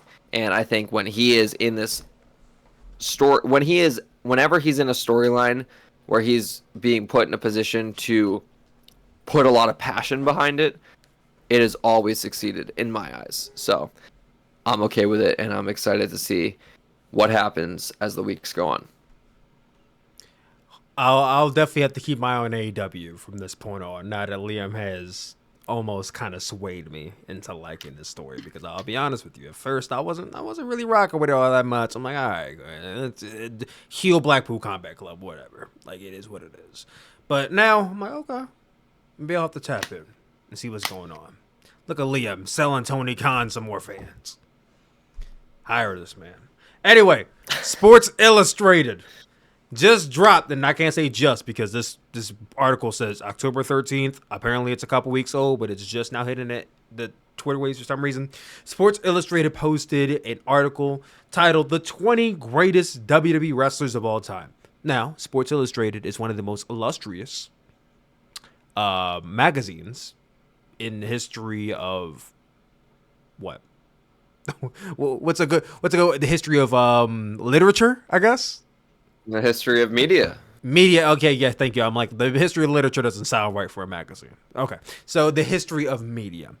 And I feel like whenever people talk about Sports Illustrated, it's up there with Time. It's up there with New York Times and all that stuff. But they created, somebody somewhere created a list called the 20 greatest WWE wrestlers of all time. It made the waves on Twitter. Everyone had their thoughts on it. I said, you know what? Let's talk about it. We're going to go through this list one wrestler by one. Mainly, I'm going to talk about whether they should be higher, lower, or maybe they should be on the list at all. Starting from 20 all the way down from 1. We start off with number 20, and that is the only female on this list, the man, Becky Lynch. Becky Lynch being on this list as the only woman is quite the statement. Now, I do have to pose if she's on this list so that way they can have the quota of having one woman on the list, or because they genuinely believe she's one of the 20 greatest of all time. And I don't quite know that because I'm not the person who made it, but that's the first question I have. The next question I have, Liam, is do you think Becky Lynch warrants a spot amongst the hundreds of wrestlers WWE has employed? Becky Lynch, even if she isn't a woman, let's say Becky Lynch is a man wrestling the men, do you think Becky Lynch warrants a spot on this list? Well, what always confuses me about lists like this is like, okay, are we talking about canonical achievement? Are we talking about impact on the sport? I think that is very important too, yes. It's hard because some of the names on this list, to me, don't mean much to my personal fandom, but you can't deny like the title reigns and stuff like that. I will say, like, 20 all time. Sure, like include Becky on here because, you know, first woman to main event of WrestleMania, first woman to unify those titles. And also did have a profound impact on wrestling as a whole, and has the resume to back it up. So I'm okay with her being on this list. So you would put her over Charlotte because Charlotte was also in that match, and I think Charlotte has also had an illustrious and star-making career. She's held more titles than Becky Lynch. I'm not saying Charlotte should be on this list, but I'm saying if there is one woman who you can combat that maybe should be in Becky's place, would be Charlotte. So do you think there's a case for Charlotte to be on this list, or even knock Becky off the list? No, and I say that just because I don't think Charlotte has transcended the sport like Becky has. I think Charlotte is very accomplished within WWE, but I think Becky Lynch, the height of, like, Charlotte has never come close to reaching the heights that Becky Lynch 2018 Becky Lynch, oh, she was untouchable. Yeah, exactly. Yeah, Becky Lynch was being referenced in pop culture with the bloody nose. You know, a lot of people who didn't even watch wrestling were talking about Becky Lynch. There were a lot of costumes for Becky Lynch the next following year. Becky Lynch was extremely popular after the nose break incident going into WrestleMania 35, especially going into a feud with Ronda Rousey, which we never got a singles match between the two. Becky Lynch has had a tremendous Hall of Fame worthy career, and this list would, by default, make her the greatest women's wrestler in WWE history. And by saying she's number 20, that is what they're saying by proxy. And that's a heavy one to say she's the greatest, but you also have to make a very heavy case for somebody else, which is why I posed Liam, what about Charlotte?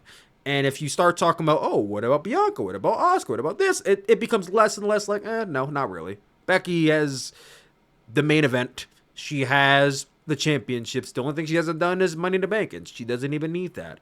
So when it comes to Becky Lynch being number 20 on this list, unless you start going in the backlogs and start hard searching wrestlers that really deserve that spot, I think Becky Lynch is fine at the number 20 spot.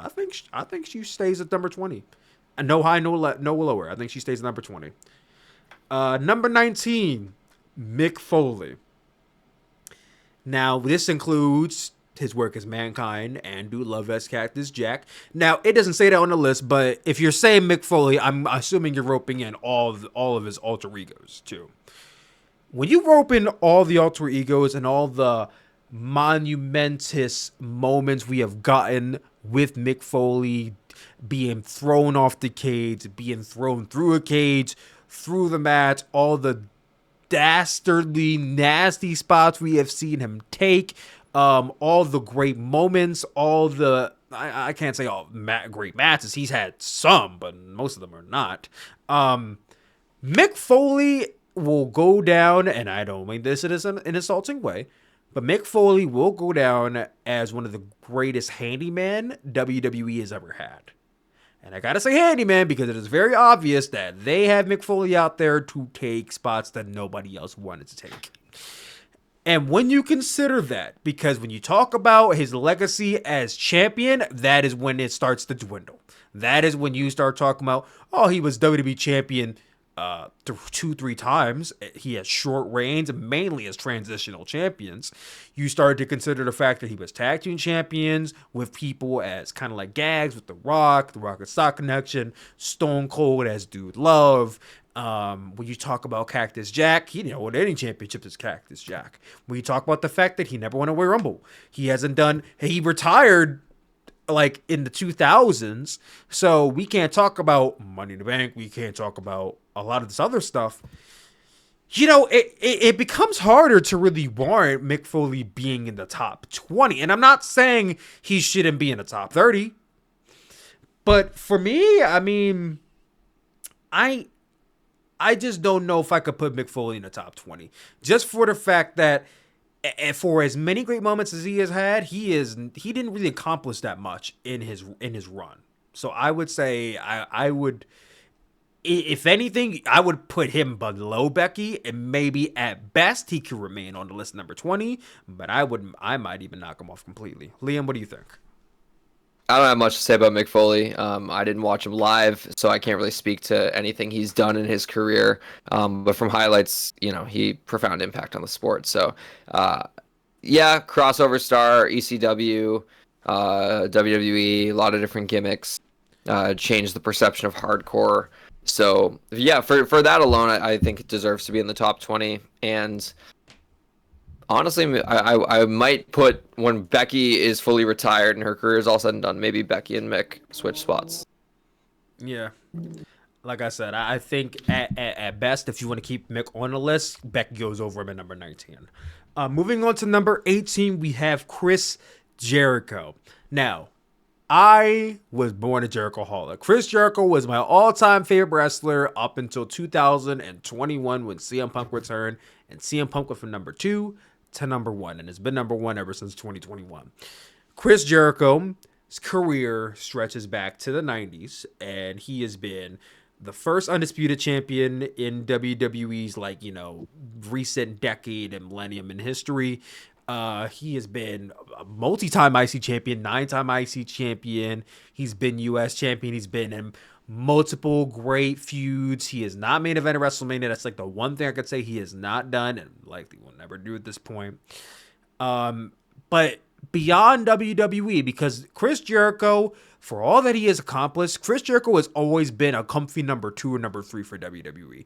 He was never their guy. Like, Chris Jericho may have been their guy when they needed him, but he was never their top choice. Never was. And I think that's always something that when it comes to these top 20, top 10 lists, that people got to look at, is that Chris Jericho was never the number 1. He was always number 2 or number 3. But where Chris Jericho does exceed is having a successful career outside of WWE, post WWE. When you talk about people who left WWE and had success, you can't not talk about Chris Jericho. I mean, this guy had how can I even say this? Chris Jericho managed to perform at Wrestle Kingdom 12 and basically create a renaissance for New Japan with their North American audience. And yeah, you could say a lot of that was Kenny Omega, and I will agree with you, but there is no boom for New Japan with that North American audience if there was no Chris Jericho, Kenny Omega. Kenny Omega could have been wrestling anybody else on a New Japan roster, and I guarantee you there is no boom. There's popularity increasing because of the Kenny Omega Okada series, but Chris Jericho was a huge part of New Japan's boom. And with New Japan's boom came WWE's kind of fall in popularity, in quality as a product.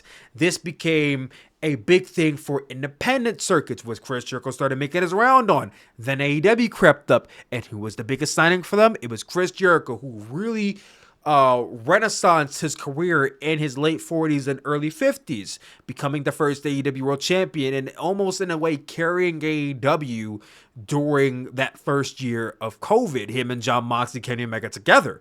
It was definitely built on the back of Chris Jericho, AEW was, and fans may not want to hear that now because of where his run is going, but there is no AEW in the prime without Cody or Jericho, and people don't want to discount that. Now, again, I think Chris Jericho's legacy is starting to become slowly but surely soiled by his last couple years in AEW, but it doesn't speak for his entire run over his career. Now, this is counting WWE wrestlers, and I'm going to loop in Post because that's a pivotal part of his career. Chris Jericho, I think, when I look at the roster but above him, I would say Chris Jericho could maybe go up 2 slots to like 15. But if you want to keep him where he's at, he's fine at 18. I will put Chris Jericho up because I think he is very pivotal to the not only WWE but the wrestling industry. Liam, what say you? Tyler, we're gonna have to group people for the rest of this list, or else neither of us are going to bed till 1 a.m. But Jericho, yeah, past couple years have really tarnished his legacy. He should have retired against MJF at All Out 2021. I stand by that. He would have gone out on top. But yeah, still, he made AEW relevant. He made AEW, get their TV deal, the first one. And yeah, he definitely deserves to be in the top 20. Number 17. We'll do one more single, then we'll start grouping together. Number 17, cool. CM Punk, who I just talked about, is my all-time favorite wrestler now. CM Punk came into WWE in 2007, a little bit of the later edition than a lot of the people on this roster, not including Becky Lynch, who came in 2014. CM Punk came in the ECW brand, and he was already had his name made from in the indies, but of course being on WWE popularizes you a lot more. He became ECW champion very shortly after that point, and within a couple years, he became a very big part of WWE's main roster scene. I mean, from the Straight Edge Society to him feuding with Jeff Hardy, winning Money in the Bank 2 times over, to a feud with The Undertaker, to being the leader of the Nexus, to the Summer of Punk in 2011 with John Cena and Money in the Bank and him, I'm dropping the pipe bomb promo. CM Punk was number 1, unlike Chris Jericho, unlike Mick Foley. CM Punk was their number 1. Now, You could make the case that he was never number one when John Cena was around, but to many fans, CM Punk was their number one. For many years, he was in WWE. The only place he was never number one for WWE was when it came to that main event slot of WrestleMania, because that was always reserved for John Cena or somebody else. When it comes to Money in the Bank, when it comes to WWE Championships, Tag Team Championships, IC, US, he's done it all. He's done it all except win the Royal Rumble.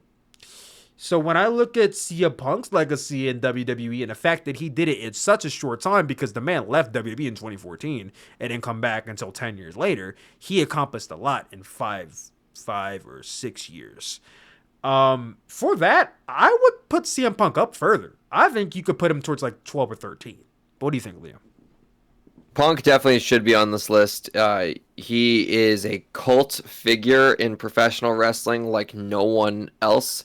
When he returned to wrestling for AEW Rampage back in 2021, it felt like a true like second coming of a messiah. It was crazy, and nothing has happened like it since. I've never experienced anything like it.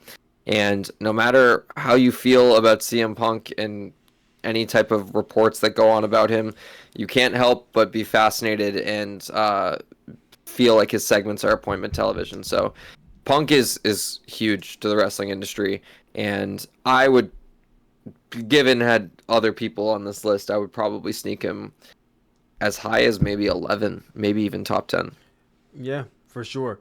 Number 16, we have Andre the Giant. Number 15, we have Randy Orton. And at number 14, we have Edge. Starting off with Andre the Giant, he wrestled mainly in a time where I was not alive. And by the time I was alive, Andre was like torn down.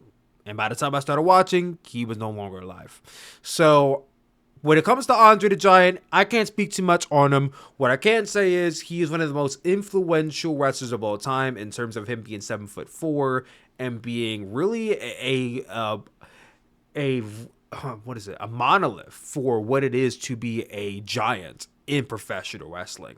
And it's not to say there wasn't giants before him, but there was no bigger, more popular, more vibrant giant than Andre the Giant. So when it comes to this list, number 16, I think he's a cozy number 16. That's fine by me. Liam, what do you think? Nothing to say about Andre. Never watched him wrestle. Yeah, sure, he can be on this list. Randy Orton and Edge. Randy's number 15, Edge number 14.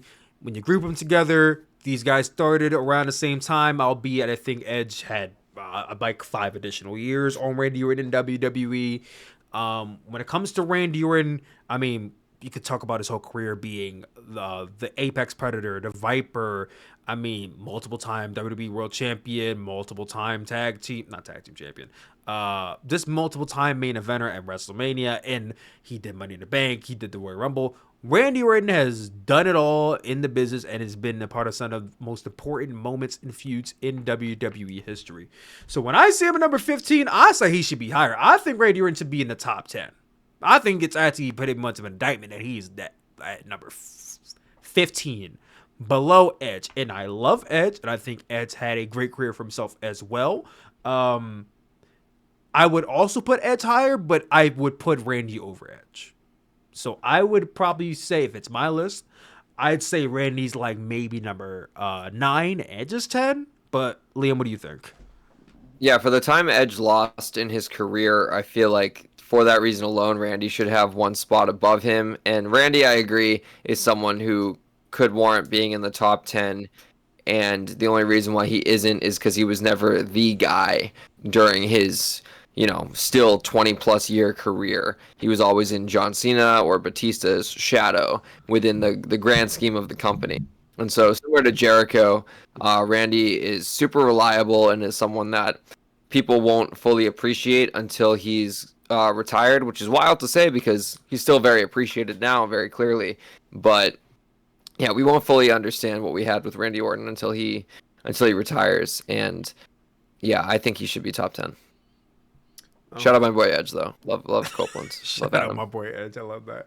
At number 13, we have Roddy Piper. Number 12, we have Kurt Angle. At number 11, we have Macho Man Randy Savage. Now, I was born in 1997. So I didn't really get to watch Roddy Piper wrestle. I went back and I watched him wrestle when I was younger through like VHS tapes and WWE home videos. And Roddy Piper, very entertaining. One of the greatest villains in WWE history. Multiple time IC champion. He was WWF champion at one point. But Roddy Piper also didn't accomplish a lot. He just was known for being a great and tremendous character for WWE. And that's really his legacy, is being a tremendous character for them. So when I look at this list, I think I would drop him down maybe to like 15, 16, but I would definitely keep him on the list. When I'm looking at Kurt Angle and number 12, I think that's a cozy spot for him. You know, he's obviously, we talk about them being an Olympic gold medalist, broken freaking neck, all that stuff, but multiple time WWF champion, IC champion, didn't do a Rumble. There was no Money in the Bank around his time. He didn't make it at WrestleMania, but much like Roddy Piper, he is one of the greatest characters WWE has ever had, whether it be as an entertaining heel or as a aloof, entertaining babyface or aloof heel. Kurt Angle, I think you could make a case for dropping him down, but I would keep him at number 12. I think he definitely deserves that. Macho Man Randy Savage. Oh, yeah. I didn't watch him growing up. I watched a lot of his stuff when I got older. I think he was a really good wrestler that accomplished a lot. Didn't win a Rumble either. But his career, his feuds with Hulk Hogan, being in Mega Powers, and all the stuff he did, I think he warrants being in number 11. You can maybe drop him down number 12. But at number 11, I would agree with that. Liam, what say you for those three? Yeah, I mean, all three of them have had a profound impact on wrestling. Macho Man being the biggest impact, and so it makes sense that he's at the top of this trio. Kurt Angle, you know, crazy crossover with amateur wrestling in the Olympics, and just kind of laying the foundation for guys to make that leap from traditional wrestling into professional wrestling. And Roddy Piper, again, someone who I'm not very familiar with his resume, but I don't recall him ever having a lot of championships or any very specific championship reigns, but he was the original heel. Like, he was one of the original bad guys, and, you know, his influence clearly was on so many people. CM Punk, MJF, many other heels that dominate the industry today. So all three deserve to be on this list. Macho Man, honestly, I might sneak him into the top 10 if I'm rearranging things, but other than that, I'm cool. All right, number 10, Bruno Sammartino. Number 9, we're in the top 10 now, guys. Number 10, Bruno Sammartino. Number 9, Bret Hart. And number 8, Shawn Michaels. I'm sure Bret's not going to like this list very much. Number 10, Bruno Sammartino. I'm going to be honest with you guys. I can't comment much on Bruno. I'd never seen a single Bruno Sammartino match in my life. I know who he is. I know about him through my WWE encyclopedia when I was a kid. I know he's one of the longest reigning champions in the history of that entire company. But his lasting impact, can't tell you about. Didn't live through it. That's way before my time. So I would knock him off this list because I can't talk about him out of respect. I can't talk about him, and if I can't talk about him, he wouldn't be on my list. I'm sure Liam would probably say the same thing. Bret Hart, number 9. Obviously, I mean, when we talk about one of the greatest pound-for-pound wrestlers in the ring of all time, you can't not speak on Bret Hart. When it comes to his legacy in WWE, he was a multiple-time WWF superstar. Unlike some of the guys on this list, Bret Hart was a number 1 guy for WWF in a point in time when they were starting to get away from the mold of you got to be big, burly like Hulk Hogan. When we got to like 1996, 1997, they were starting to invest in your guys like Bret and Shawn and Stone Cold and The Rock. And that was really the attitude there when they started to take focus on those guys who were still heavyweights, but not the big, burly heavyweights. And Bret Hart was a big piece of that. Some might say he wasn't number 1. Some may say Shawn was number 1. I would say Bret was number 1 for at least a point before the Montreal Screwjob. Bret was number 1. And then once the Screwjob happened and then Stone Cold started blowing up, then it became about Stone Cold and The Rock. But it was definitely Bret for a long period of time. So when I look at Bret, number 9, I say that's a cozy spot. Shawn Michaels, that's one of my GOATs. I come from a bit of a bias here.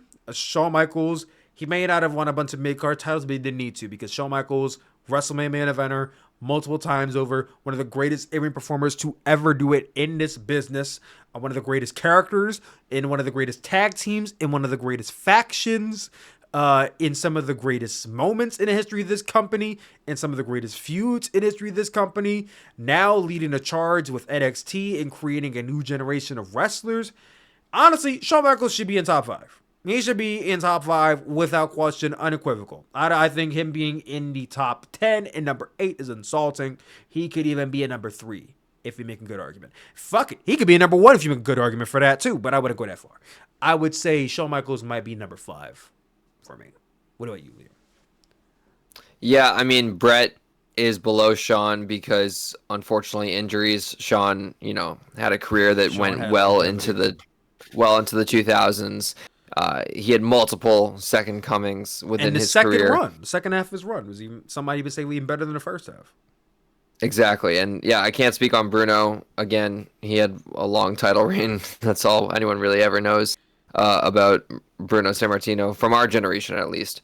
And yeah, I mean, Shawn, I based on the other names on this list, I can't force him into top 5, to be honest. He's been great to the industry, but also similar to Randy and similar to Jericho, like, he had a lot of success, but he never truly was the guy. Like, he might have been the top of WWE during transitional periods, but when we talk about the faces of the company or like the very top guy, we talk about Hogan, Austin, Cena, Roman, and Shawn was always awesome and helpful and, at times number 1 in the company, but never had a stretch that warranted him being with some of these guys in the top 5.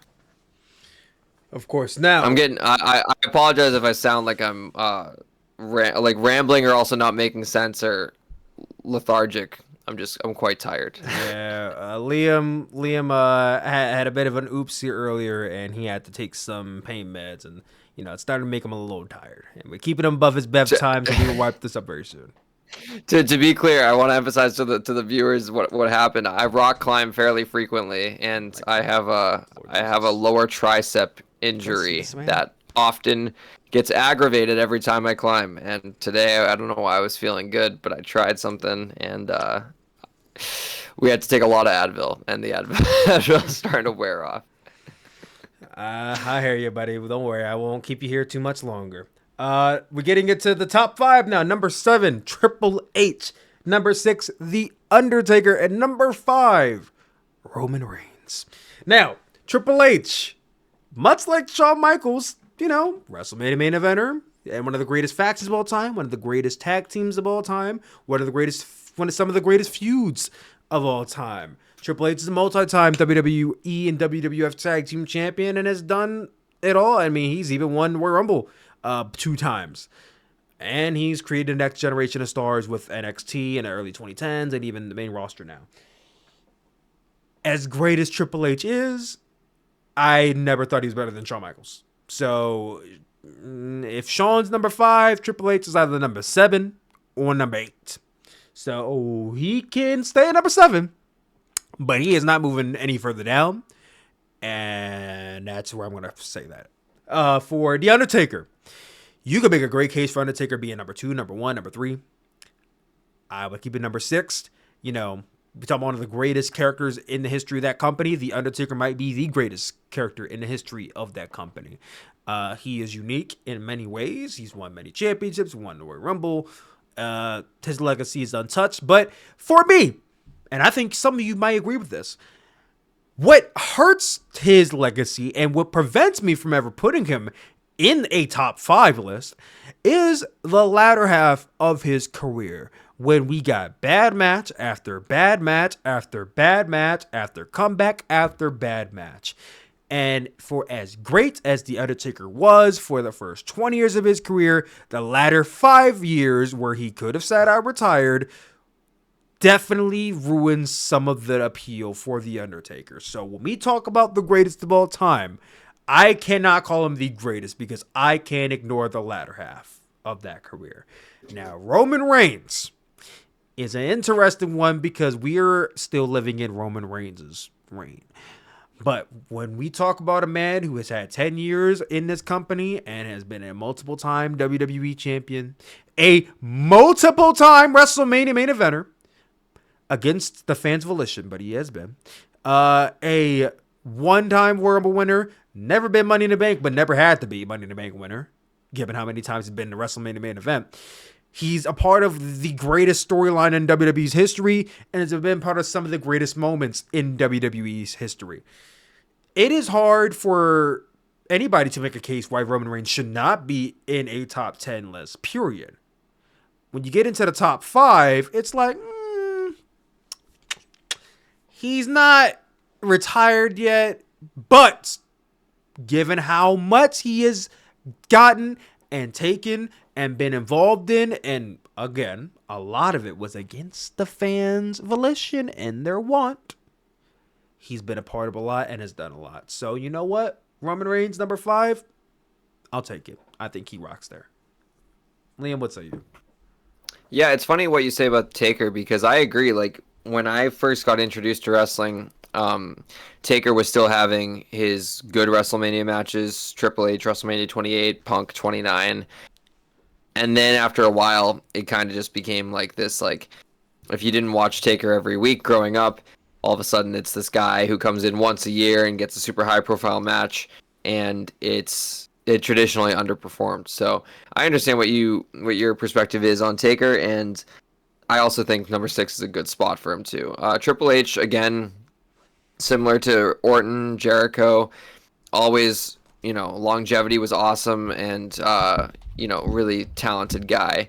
Jeez, I'm like half asleep as I'm saying this. I sound like I'm just talking down to freaking what's it called? The chief creative officer, chief content officer. His impact on wrestling will go much beyond the ring, as we're seeing right now. So I think 7 is a good spot for him. And Roman will be probably maybe he'll crack the top 4 before his career is done, but 5 is a good spot for now. All right, and then we get into 4, which is the Mount Rushmore. Number 4, we have John Cena. John Cena, one of the greatest of all time, though we might say the greatest of all time. He's retiring this year. I mean, his career speaks for itself. Most of you watching this podcast literally lived through John Cena and his reign. He was the number 1 guy for 10 plus years. And when you talk about the greatest of all time, you got to put him in a conversation. John Cena, I would argue he might be number 1 or number 2, not number 4. So I would put him a bit lower. Liam, what say you? Cena, yeah, I mean, Cena's my GOAT, so Cena would be 1 for me. He was my guy who I watch weekly. Like, all these guys I gloss over that I say I never really got to watch. Cena was that guy for me, so Cena would be my 1. Number 3 being The Rock. I mean, The Rock, much like Cena, is one of the greatest stars WWE's ever had.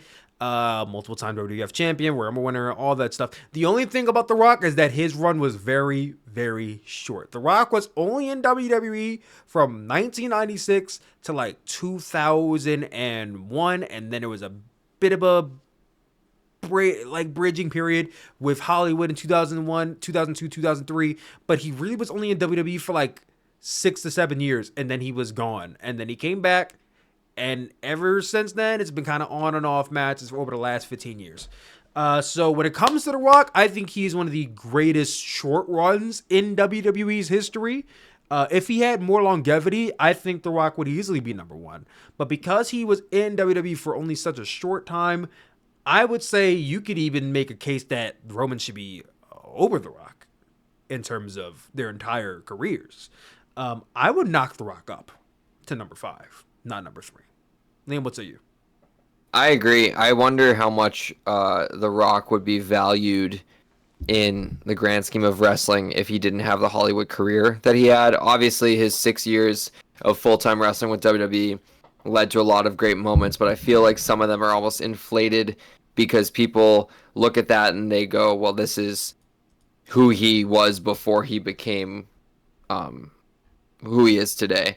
And so, yeah, I'm curious about how people would perceive The Rock if he didn't have such a successful Hollywood career. But I agree. Roman, when it's all said and done, could probably be above The Rock, but also let's not inflate Roman too much, because Roman has only been this Roman Reigns who's worthy of being in a top 20 for like a little over 4 years. Like, sure, he's been a full-time member of the roster since 2012, but no one 20 Big Dog Roman, Shield Roman, that guy is not even close to top 50. This Tribal Chief Roman is, but like let's let the years continue before we put Roman above The Rock. I think he'll get there, but time's got to pass. Number 2, Hulk Hogan.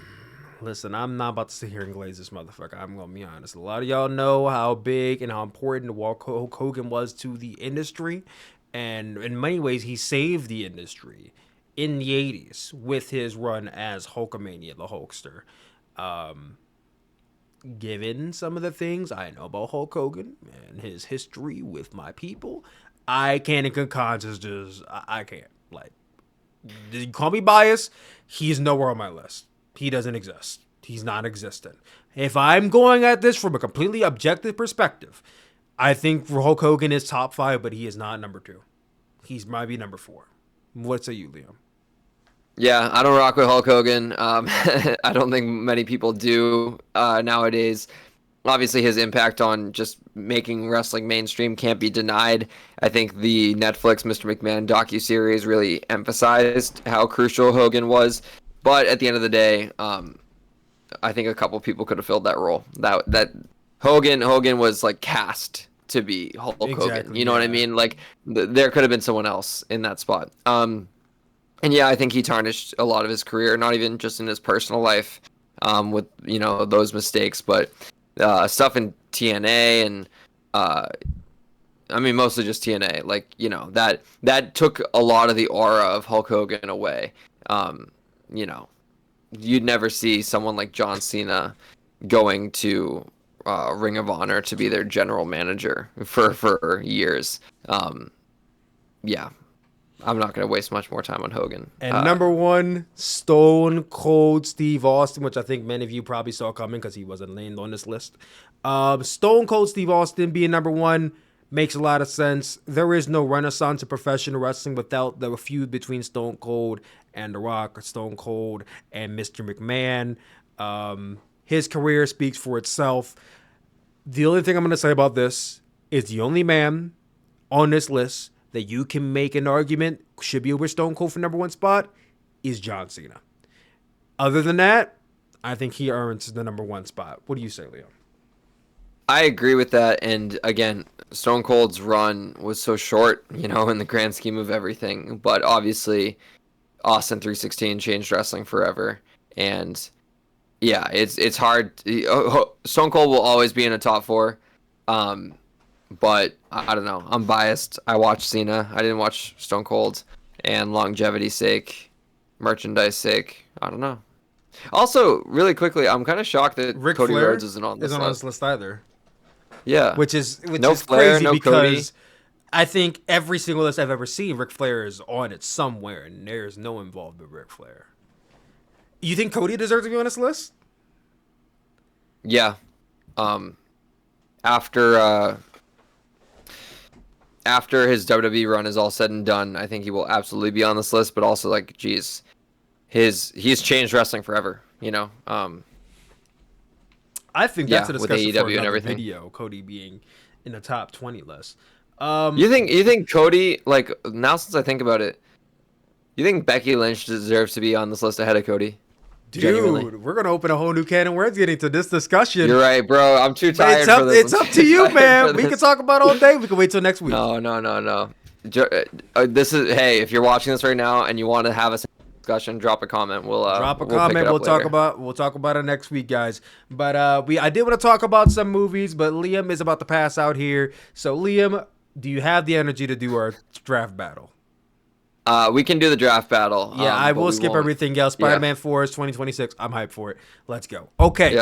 This week, draft battle returns, baby. And I regret to inform all of you that 3 weeks in, the streak is over. Someone played the world's smallest violin for all the Sooplex maniacs out there. We lost, guys. We lost to dreaded Liam Crowley's bias against CM Punk returns. God damn Liam Crowley and his affection for CM Punk returns. Anyway, CM Punk won last week, so now the record 3-1. This week, top 5 movies releasing in 2025. The writer's strike that happened in 2023 really affected this year and how a lot of these releases are going to go. But next year is going to be a monster year for films. Now, 2026 is a whole different can of worms when it comes to like the Avengers and Spider-Man and, you know, of Avatar. But 2025, that slate, woo! Can't wait. Me and Liam, we're both film enthusiasts, so I figured, Liam, let's talk about it. What is going to be your drafting pool for films releasing in 2025? We're going to get down to it, and by the end, you guys will go down in the comments or you'll vote on who has the better lineup of 2025 films. Starting with me, because losers go first, and Liam has the honor of actually going second this week.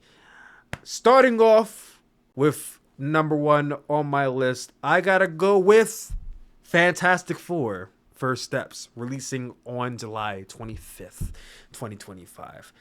I think a lot of us in this room watched Fantastic Four, the first one with, you know, Jessica Alba and I almost said Michael B. Jordan, fuck. Chris Evans and Michael Chiklis, and I forgot the guy who played whatever his name is. But that was very cool. And then they had the revamped version of 2015 with Michael Teller and Michael B. Jordan and all them.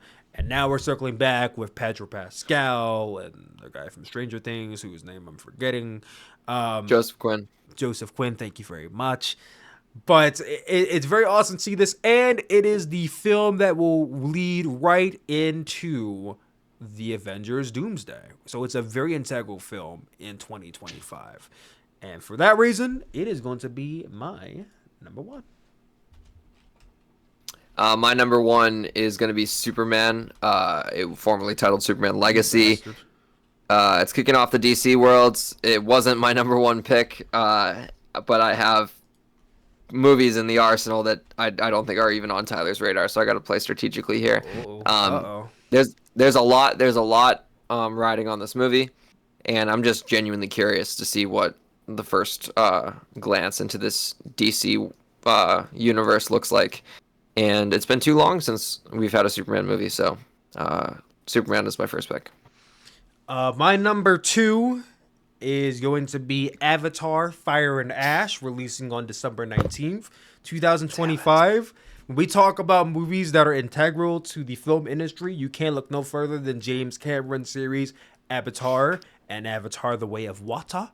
Both movies crossing the 2 billion mark. You may not be a big fan of Avatar watching this video, but Avatar is one of the greatest film series to ever live. And we are finally circling back to their 3rd film after the great success of Avatar 2.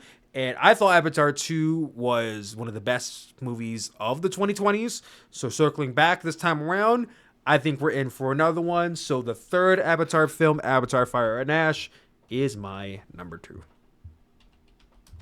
That was a good pick, Tyler. That was a really good pick. Thank you, sir. I'm determined to. I'm bummed. I love Avatar, the first one. Avatar: Way of Water. That was one of the most special experiences I've had in a theater. All right, damn it. Anyways, we move forward. I will go with, again, just one that I think might end up being on your radar, so I want to make sure I steal it before it's too late. Mickey 17. The Bong Joon-ho, Robert Pattinson movie that's coming out. I don't really know too much about it, but I love Bong Joon-ho. I love Snowpiercer, one of my favorite movies ever made. I really loved Parasite, and I was like so happy to see all of its Oscar success. And Pattinson's the man. So yeah, Mickey 17 is my second pick. Okay, all right, that's a good one. My number 3 is going to be Michael, the Michael Jackson biopic, releasing on April the 18th. Michael Jackson is one of the greatest, if not the greatest, singer, pop star in all of entertainment. And we have seen many documentaries about his life. Now we're getting a full-on movie. about his life, whether it be retelling, their version. We don't really know yet. There's not too many details that release. What we do know is the film is coming out next year. And as everyone has heard at least one Michael Jackson song in their entire life, I'm excited. I know many of you were excited. So yeah, number 3, mine is going to be Michael. It's a good pick. I will go. I'll go Mission Impossible 8. I don't think that this was on your radar, Okay, but it was not. This was on. This would have been my number 1. Mission Impossible: Dead Reckoning. I thought was unbelievable. I love the Mission Impossible film franchise. I love the amount of momentum it picked up in the second half of it when Ghost Protocol came out, and Rogue Nation's awesome, and Fallout is great. But Dead Reckoning was my favorite movie released in, what was that, 2023? Yeah, that was last year. I love Dead Reckoning. It was such a special theater experience, and I was bummed that Part 2 was delayed, and now kind of just has a new subtitle, maybe not Dead Reckoning Part 2. Either way, Tom Cruise is the man. He makes event cinema like no one else these days, and I'm stoked for the 8th installment. Okay, that's a good pick. My number 4, maybe it would have been a better pick if they were making Top Gun 2. But my number 4 is going to be Saw 11. The Saw franchise, many say it's been dead ever since 2009 when they made Saw 3D, aka Saw 7. Then it was the bomb that was Jigsaw, and the Spiral, which was, I think, even more boring sequel to that. But Saw 10 came back with a vengeance last year, and I think that it in many ways reinvigorated the Saw franchise. And I think anybody who has seen that film or is a big fan of the Saw franchise is excited and pumped for the upcoming sequel. So on my list has got to go number 4, Saw 11. It's a good pick. I just watched the first Saw movie for the first time the other week, and I kind of want to go down the rabbit hole, even though scary movies or slasher movies make me very uncomfortable, but still, I don't know. I will go with, back into the Marvel train. I'm very excited for Captain America 4. Captain America Brave New Worlds. My favorite film franchise within the MCU have been the Cap movies. I'm stoked to have Captain America back at the box office. Even though obviously it's the Sam Wilson iteration this time and not Steve Rogers, the Captain America IP is just cool to see, on the tentpole again. And there's a lot of fun stuff that seems to be in the works with this movie, so I'll go Cap 4. All right, well, Liam took my number 5. So I'm going to go with a newer pick. It may not be one that some people even know is releasing in 2024. Actually, you know what? I'm not going to go with that pick. I'm going to go with my personal bias pick, and that is Five Nights at Freddy's 2. For those who don't know, I knew this would be on your list. First of all, fuck you. Second of all, not in a bad way. I know. I'm like, wait, hold on. What is that supposed to mean? Listen, I'm a big fan of the Five Nights at Freddy's lore and the Five Nights at Freddy's series. I don't really talk about it too much on my channel because I talk about wrestling all the fucking time. But no, Five Nights at Freddy's, big fan of the series. I know there's a very big fan base out there that maybe you guys don't know how big it is, but there's a very big fan base for it.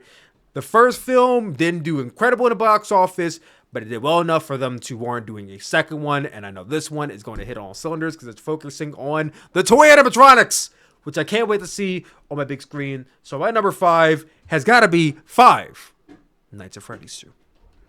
See what I did there? I'm glad I planned it out that way. Yeah, that was good. My last pick, I'll go with, I don't really care for vampire movies, but Michael B. Jordan and Ryan Coogler have not missed when they're paired together. So I'm going to go Sinners for my final pick. I haven't even seen the trailer. I've only seen the poster. And again, Coogler and Michael B. have made some incredible movies. Black Panther, Fruitvale Station, Creed. It's cool to now have them paired back together in something that's not like franchise driven. So not Black Panther, not Creed. Seemingly an original story to my knowledge. Yeah. So yeah, give me Sinners for number 5. And yeah, that is our top 5 movies of 2025. On Liam's list, we have number 1, Superman. Number 2, Mickey 17. Number 3, Mission Impossible 8. Number 4, Captain America Brave New World. And number 5, Sinners. Sooplex list, we have number 1, Fantastic Four First Steps. Number 2, Avatar Fire and Ash. Number 3, Michael. Number 4, Saw 11. And number 5, Five Nights at Freddy's 2. Comment down below. Tell me who won, and then make sure to vote when the poll goes up on the community page. Guys, no mailbag this week. I forgot to ask you guys, so be sure to comment down below if you have any questions for next week. This has been episode 6 of the Sooplex podcast. We ran a little bit over time today, but, you know, it's more content for you guys. I hope you guys enjoyed.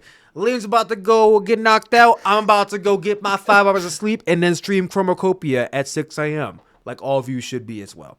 All right. From one Tyler to all the other Tylers out there that are named The Creator. Can't wait for your album, Big Dog. Have a good night. We'll see you all soon.